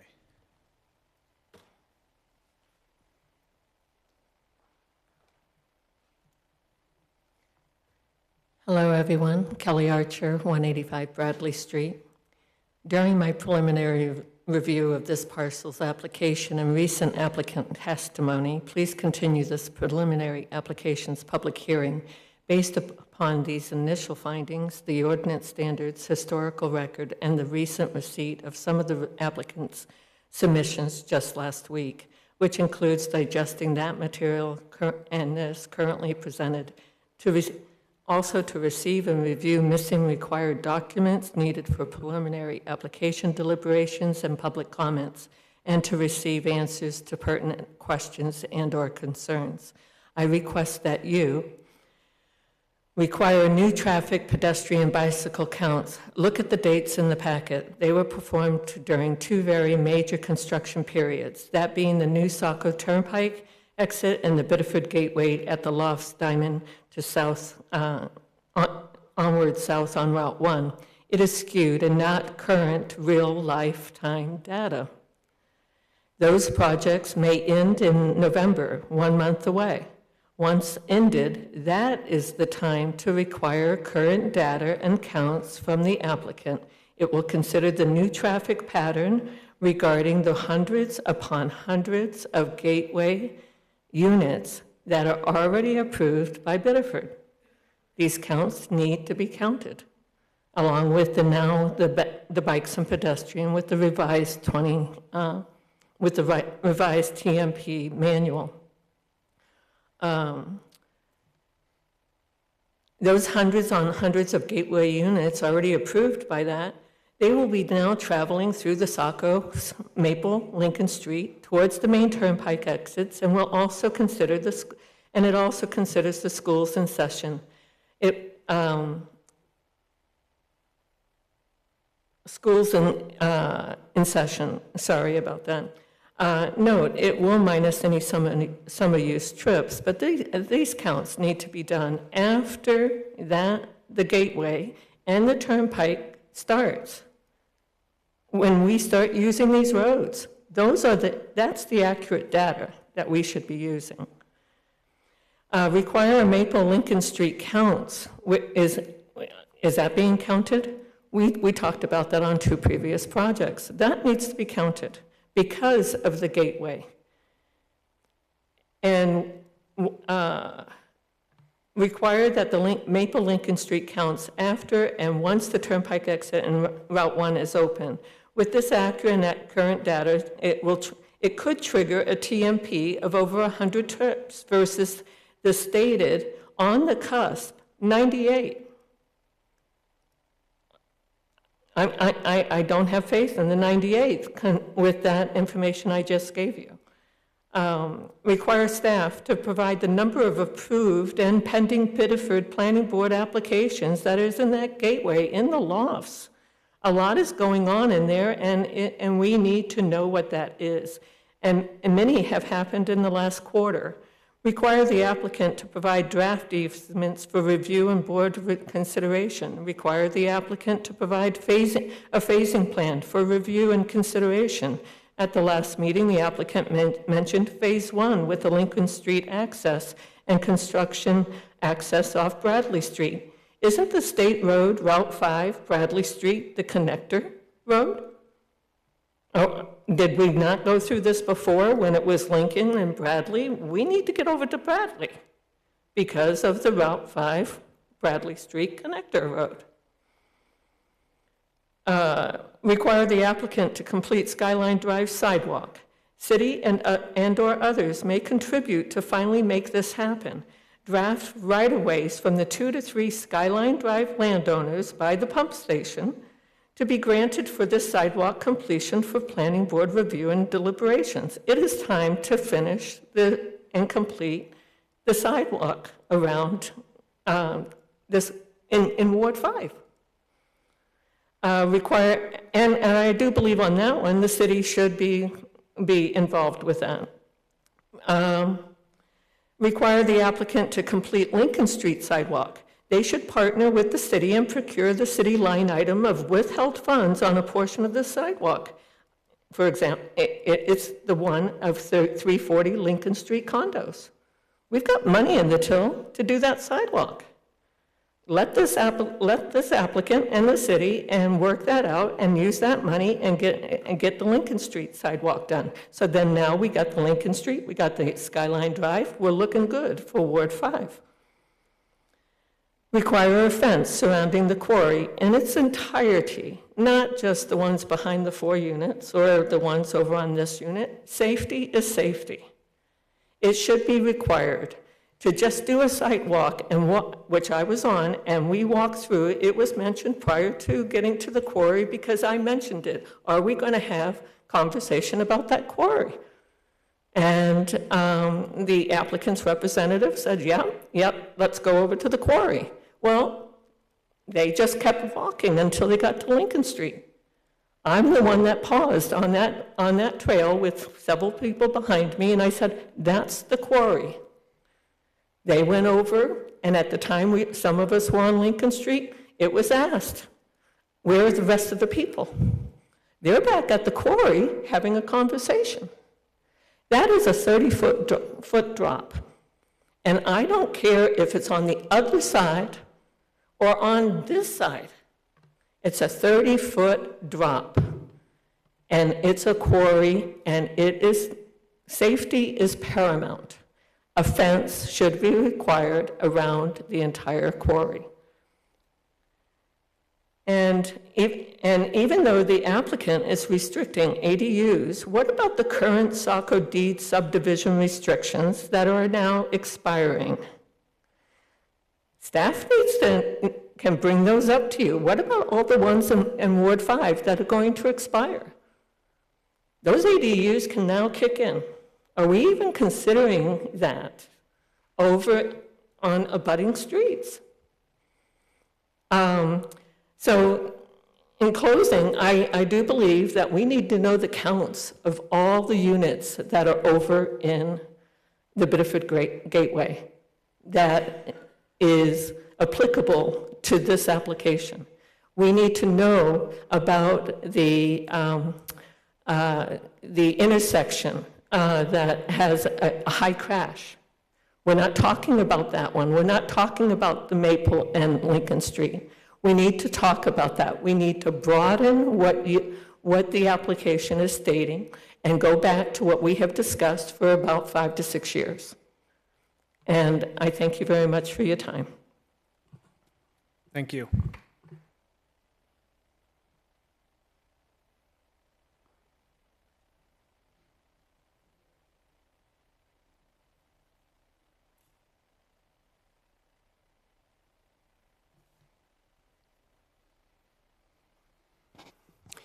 Father Basil Arbatsis. We live on Plymouth Drive, and we've been here kind of forever.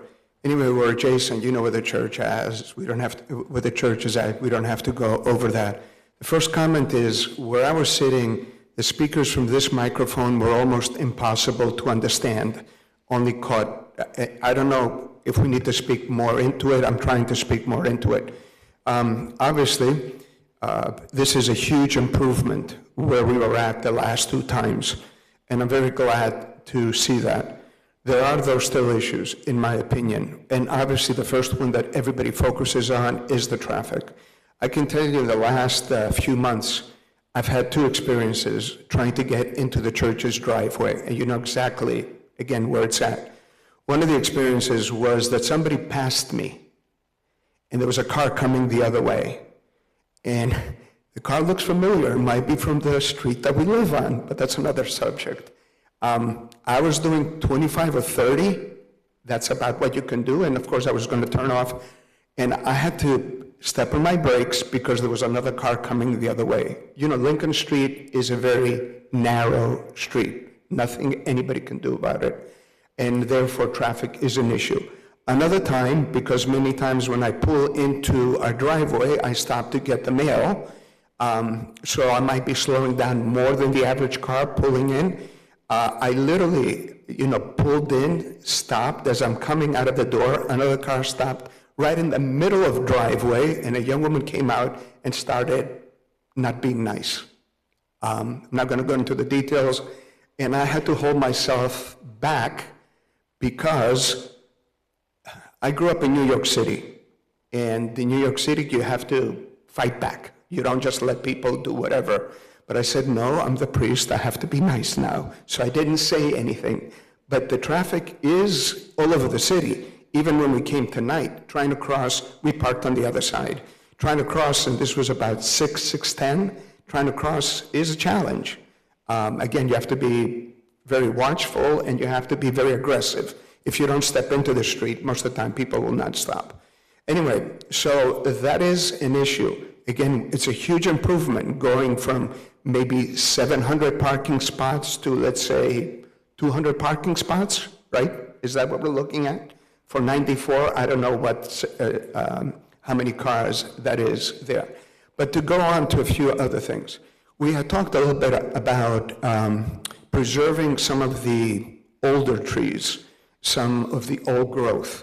Obviously, I have not heard anything about that.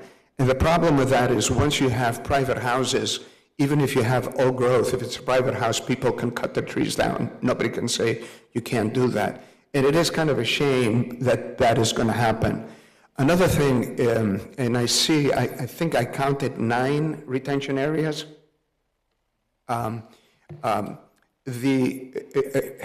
We were out of town, and we had scheduled to be out of town when you had the walk through.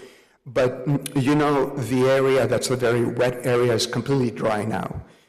If you were there in the beginning of June, you cannot go across unless you have boots on. It's very, very wet. What happens once you put a road in there, it's going to encroach somewhat on the wet area, but it is also going to create more of a funnel. It's going to destroy some of it, and it's going to increase some of it. I don't know how that's going to play out, but it is going to have an effect. And the back grass parking lot that we use during our festival, you know what I'm referring to? That, in June, was still spongy. You could not drive on it. And if you walked on it, you could feel the ground being very spongy. Because all of Saco, all of the coast is that way. So I don't know, and I'm not sure if it's going to whether it's Skyline on the other side, whether it is with our property, not that we have any buildings there that we have to worry about it, how that water is going to move around, but it is a concern. And finally, because connected with that, I think, and you would have to correct me because you worked in all the projects, that the amount of surface area that's going to become covered is going to be the same, if not more than before, correct? It's going to be less?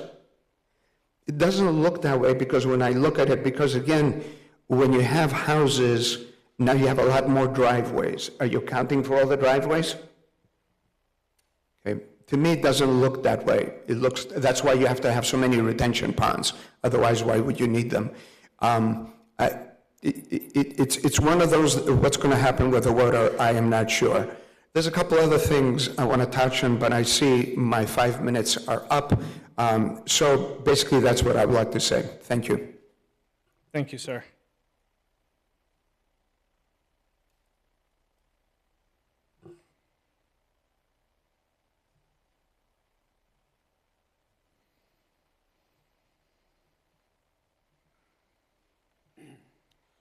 Good evening. My name is Mike Eaton, and I'm quite familiar with the area. We've been involved in developing a lot of it, and we own the last piece of 50-acre farm up here, which I can pretty much assure you in my life, I can assure you in my lifetime was going to stay a 50-acre farm, so that's not the question. When the last project came through, I had just a couple of gripes, and they've just gotten a little bit stronger, and it's what's, as you know, I do a lot of developing over in Biddeford, so I've been in front of the planning board a lot with my Barrow Road, my Eastern Trail stuff over there, and been watching what's been happening down.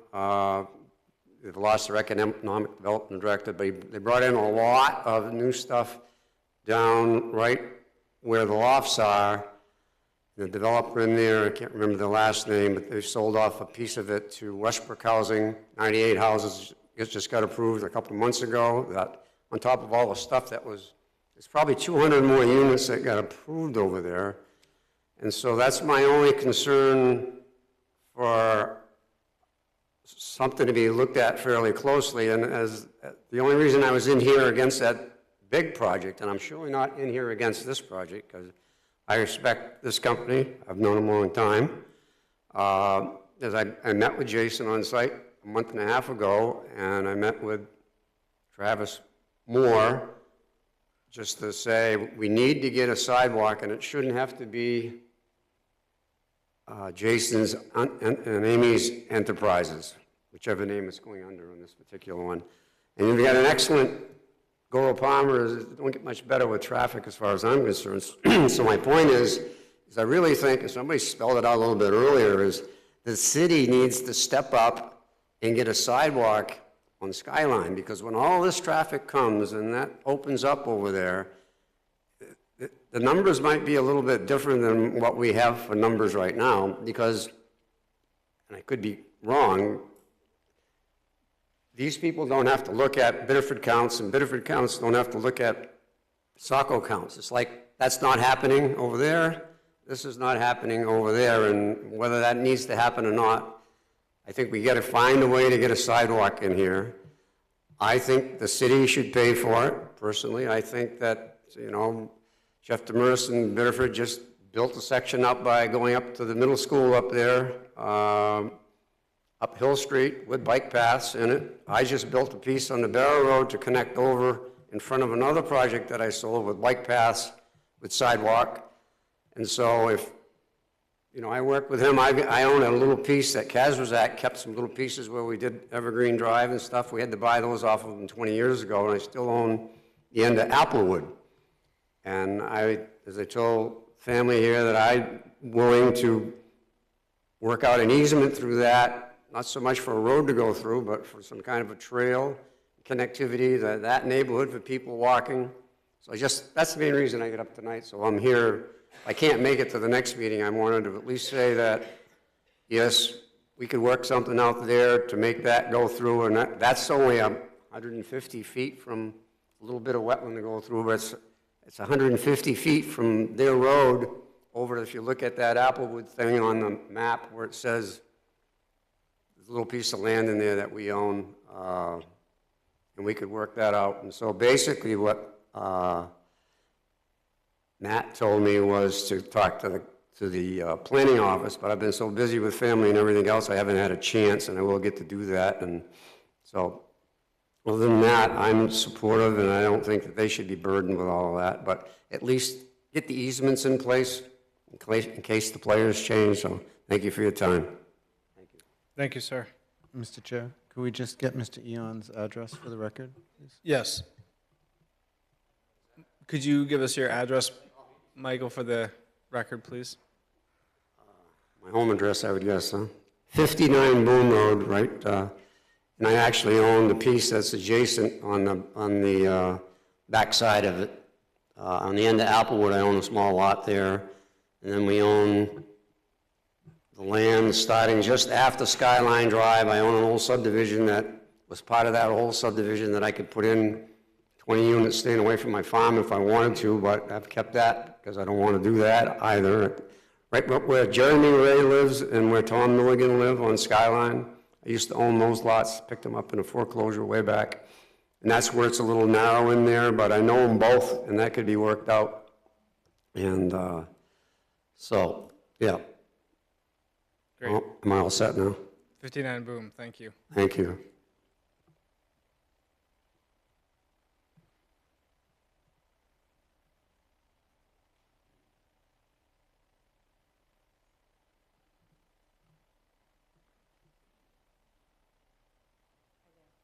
It's late, I know.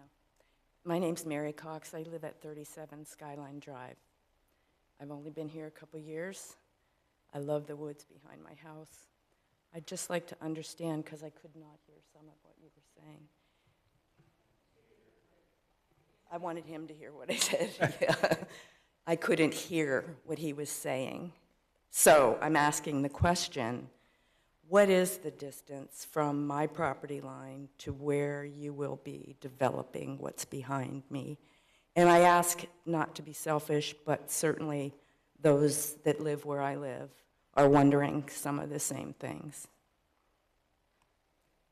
So is that something somebody will tell me sometime? Yes, we will. Okay, I see you here at 37 Skyline. Yes, we will get that question answered. Great, thank you. Thank you.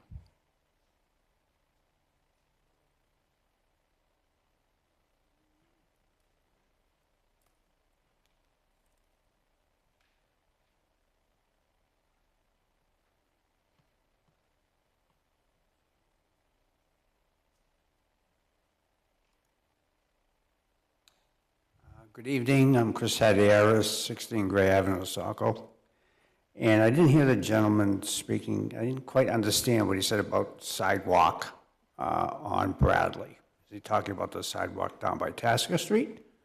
Or is there gonna be one across Bradley at the intersection where it will be an outlet? So, can someone here answer that? Yes. What was your address? 16 Gray Avenue. 16 Gray. Chris Hadieris. Yes, 16 Gray. All right, thank you. Yes, so your question is regarding to the sidewalks that Mr. Eon was talking about? Yes. Okay. Yes, we can address that. He was talking about sidewalks in a few locations. He was talking about a sidewalk along Lincoln, and I think that was the... I could see that on the map, but I didn't see one on Bradley at the exit going out onto Bradley Street, just down by Tasker. We can have the applicant show you that on their plan. So there is one going across Bradley? There's a crosswalk, correct. At where the development comes out? Not at the entrance. It's further down the street. Did I also see that there's a bus stop at the Bradley Street exit? We will collect that question. We'll have the applicant answer that, yes. Okay. My concern there is if you've got a bus stop and kids are coming from across the street to go to the bus stop, are they going to go all the way down Tasker to cross the street at the sidewalk, or are they just going to run across the street in front of the development? I don't know what the impact is between a bus and the interaction with a sidewalk, if it's a risk hazard or if it's more safe or what it is. But anyway, bring that to your attention. That's a concern, I thought. Also, with 94 units in there, Halloween's going to be a wonderful time when this project's complete. and kids will probably be running across the street to go into the development to go trick-or-treating. So that's a concern I had, and I understand that within the development, it's a 50-foot public street, so that's telling me parking can be on both sides of the street. Is that correct? I assume it is. We will find out, Okay. yes. Construction. And that is my concerns. So thank you. Okay, great, thank you.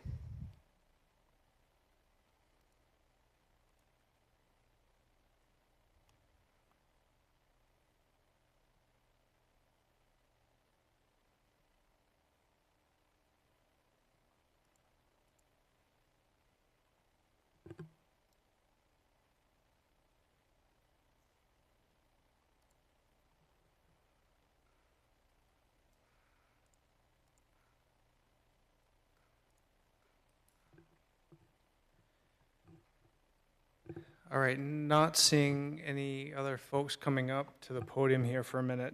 Let's, Drew, could you answer a few of these questions? See if we can address a few of them.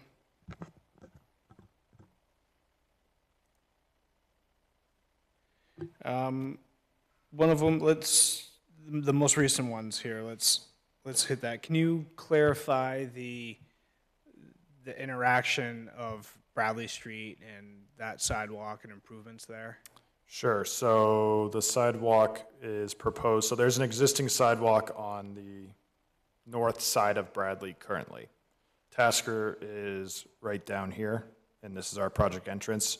We're proposing a sidewalk from the project entrance approximately 650 feet on the church's side of Bradley, which is the southern side, as well as upgrading the crossing across to get to Tasker Street, and then the crossing across Tasker Street to get to the sidewalk that's on the plan south where my hand is portioned down there. So 2 crossings, one across Bradley, one across Tasker, both at the Tasker-Bradley intersection. Not at the entrance to the site. Correct. You typically don't want to put a crossing mid-block, they call it, in between street intersections where you can avoid it. Understood. And a bus stop, is there a bus stop? I was looking for that on the plans here. Is there a bus stop? I think we had in a that wide area? pavement sidewalk at the radii. The intent would be, I would call it probably more of a bus waiting area, but it's just a wide sidewalk. It's not intended to be, we haven't coordinated with the school department if that's the appropriate spot. If they're going to go into the project, it's just a wide sidewalk there that could be used for that if it's appropriate. Okay, if that works with the school department's route, if that's what they're looking for. Correct. Opposed to going into the site. Okay. Street width, is the street width appropriate for parking on the side of the street? It's a 24-foot wide road. We're not proposing on-street parking. So street parking would be, it's just a typical roadway width. That's in the town standard. We're not proposing dedicated on-street parking spaces, if that answers your question. Yes, thank you.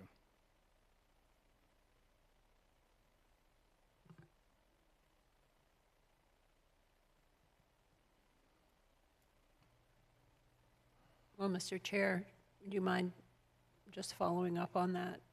To clarify, is there going to be a concrete curbing along both Correct. sides of the street? Yep, concrete curb on both sides of the street. So it's not like people would be pulling off, parking on the grass because there's a curb? Correct. Sure, there's curbs, there's sidewalks. Understood.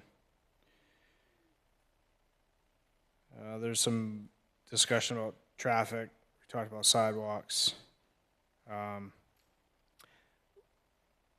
There is one comment about the proximity to 37 Skyline. Yeah, I tried to pull up your house quickly. I apologize. I think it's one of the ones over here. Yeah, lot 45, it looks like. That from property line to property line is 25 feet that we're proposing. Again, that's open space that's not retained by any future homeowner. They'll be hopefully retained by the city, or if the city doesn't accept it, a homeowners association. That's the property line. The actual buffer on the proposed lots could be more depending on house construction. So I would say the minimum would be 25 feet. So there's, I'm sorry, hold on one moment, because we can't hear you back there. So behind lot 25,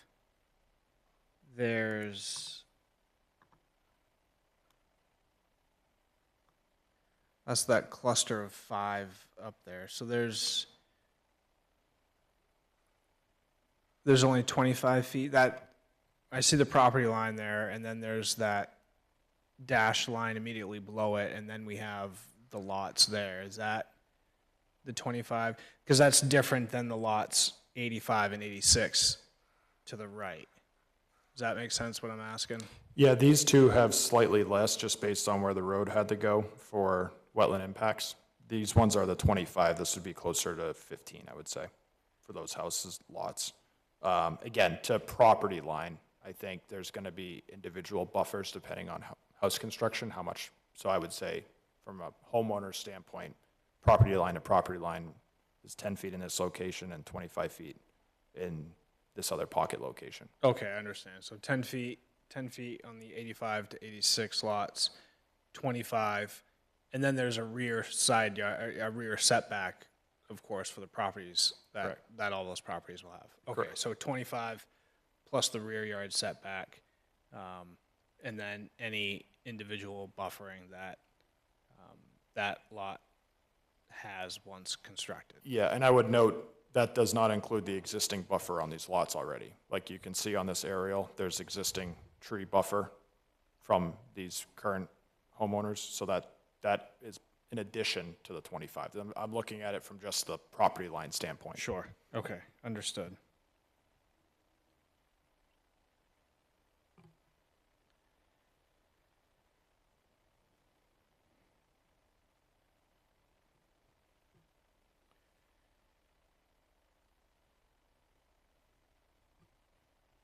So I think the remaining bigger comment here is traffic.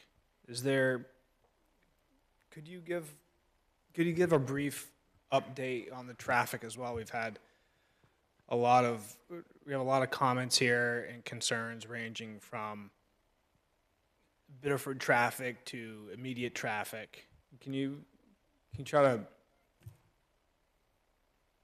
give us a little summary about the traffic and how that applies to your project? So we counted this intersections earlier this year, as was mentioned. Under ordinance, we're not required to go look at other developments and add in traffic that we think those developments would generate. That's a tricky situation in terms of you're basically just projecting.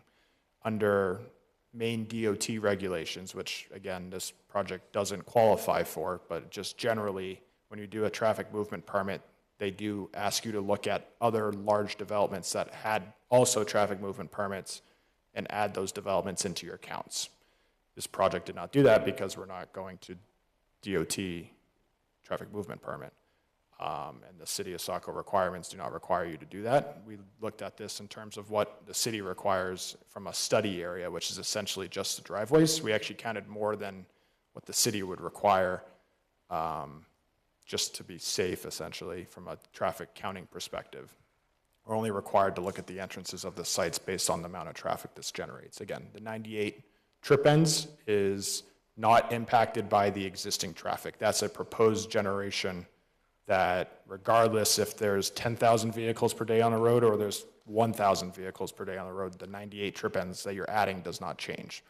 That just affects your capacity calculations when you're looking at, do you need turn lanes? Do you need additional mitigation? So the existing traffic counts do not impact how much traffic we add. It impacts the conflicts of the conflicting movements and such.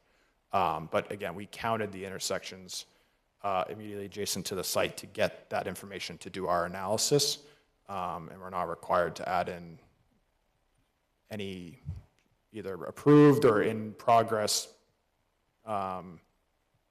developments either in an adjacent town or even in Saco. So you could chase a rabbit hole with everything that's being approved, I mean, down the line in both towns. So that's the reason why I believe that's not typical practice to do that unless you're doing a much larger application from a main DOT standpoint.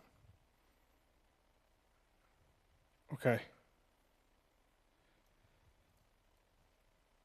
Board members, any questions right now for the applicant?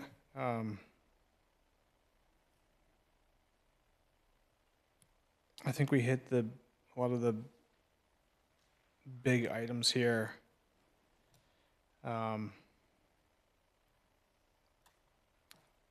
Still a lot to talk about here as we're nearing our end of our time this evening. Do board members have any questions or additional items that they'd like the applicant to work on for our next discussion?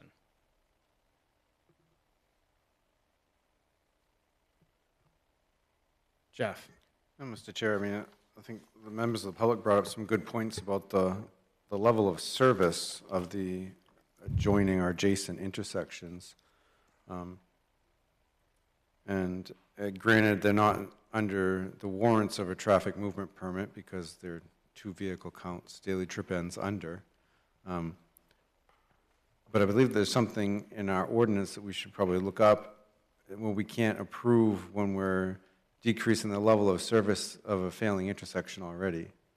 So I didn't see anything in here, I don't recall, because I didn't look specifically for it, but the level of service of the adjoining intersections, the Taskers and Lincolns and Maples and Lincoln, if those are already at a level of service E or F, we have to be very mindful of, even though they may not be moving, at least in my interpretation, if they're not coming forth with a required traffic movement plan, but those trips are still being added through those intersections, we are now essentially allowing additional growth in an intersection that is already failing, and we're not supposed to do that, I believe.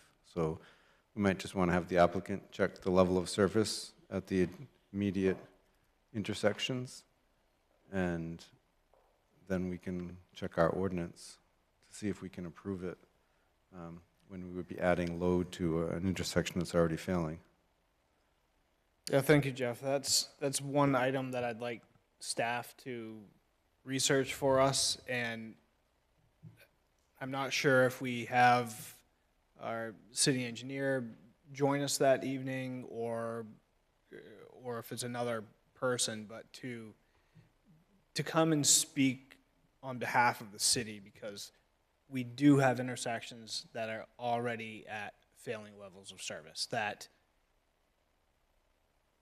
don't seem to be a top priority or being addressed. So they need to be addressed. We need to understand, we need to understand the game plan here and how that affects all these projects, because we're getting really close to a point where every intersection is going to fail, and it needs to be addressed in some fashion, and we need to understand how that's going to come into play. That's sort of the big picture for me. Yeah, I would agree. I mean, I think one of the key things is that a lot of these already have plans in place. We looked at the Jenkins and 112 intersection. That was like 15 years that they were collecting these impact fees and working on the study to get the traffic signalization design done. They talk about Franklin and North is another one, right? That's slated for signalization. Spring as well. So bringing that information back, that stuff that's been in queue for 8 years and is in design, where is it now? because those were discussed on previous applications. But more importantly, I think Mr. Eon brought up some good points about sidewalk connectivity. If there is already monies that are set aside for some of these connectivity issues, is this a good opportunity for the city to partner with this developer and strive to get those finalizations done? I mean, it should be some of it the developer's burden because he would be increasing that pedestrian load, but it's also an opportunity for cohesive construction to get it all done together, whether some of those monies are released to offset the cost for the developer, but maybe the city can assist in acquiring the easements that are needed. But those are relatively low-hanging fruit at this point. If there's monies in the coffer, the developer is eager to get this project done, and the citizens are screaming, hey, we need this last piece done. We've been waiting. It's a good opportunity. So I agree with you. Having city staff come in, tell us where they are on some of this stuff may really affect how we view the criteria that we have to approve the subdivision by, sidewalks and connectivity being one of them. So I would agree if we could get that information from staff and possibly have the Director of Public Works here would be helpful. Thank you. Great, thank you, Jeff. Any additional thoughts, Jim? Well, we're already 4 minutes past our drop-dead deadline, but there are just two things that the staff had suggested we do, and one is to have the Conservation Commission give us an advisory report on landscaping. So I would encourage us to request that. And then the second was to have the code enforcement officer confirm that the lot sizes here are appropriate for the district that this development's going to be put into. So if we could request the staff to do those two things, that'd be great. Thank you, Jim. We can make that request. I believe the Conservation Commission did provide in the packet. Well, it was confusing, Drew, because they certainly issued a report, but then they suggested they provide us with some other advisory report, because what was in the packet was just, I think, a recitation of their site walk and their observations, but I thought they were proposing to do something more. Yeah, they were looking for a review for final subdivision and native species. Yeah. Okay, so we've had some thoughts. There's some items that you're still working through. A few additional items that we requested info on. Staff is going to look into a few things for us as well. Any other thoughts or direction for the applicant? And Lauren, Lisa, and Ben, when's the next date to continue this item here? Is this a November 4? She said 21st, October 21st.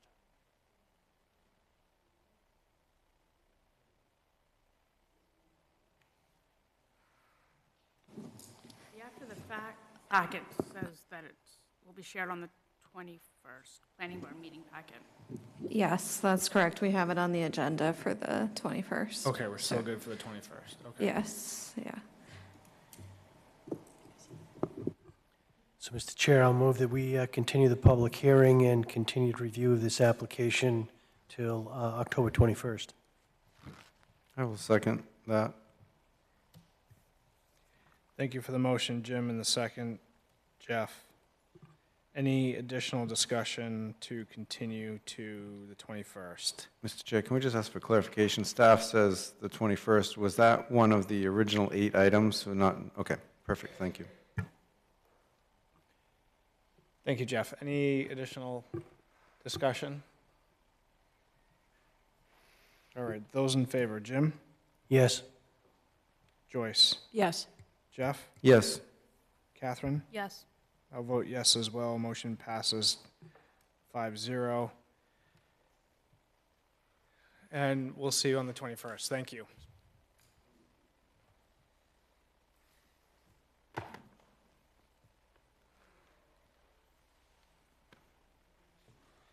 So with that, board members, and I guess Lauren and Ben, if we quickly go through these few remaining items, any general correspondences to discuss? No general correspondence. Thank you, Mr. Chair. All right, thank you. Any planning department updates or any discussion items?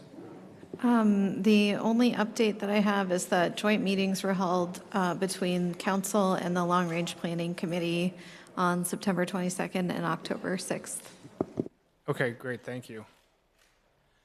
And any questions on any of these items? Jeff? Can I just continue to request, can we see about getting a training for our SLOTA reviews, what's involved and what our responsibilities are, more definition, and possibly with city staff and public works with regarding a lot of these stormwater retention structures and what costs are for the city and what their goals are long-term, how they view it, would be helpful in a workshop setting. Thank you. Mr. Chair, is it okay for me to answer that? Yes, please. Yeah, so that's definitely something that I will have a conversation with the city's engineer about, and I will get back to you as soon as I have some more information. All right, great, thank you. Sure. Any additional planning board comments? All right, great. Thank you, everyone, for staying the extra time here. We will adjourn at 10:07 p.m. Thank you.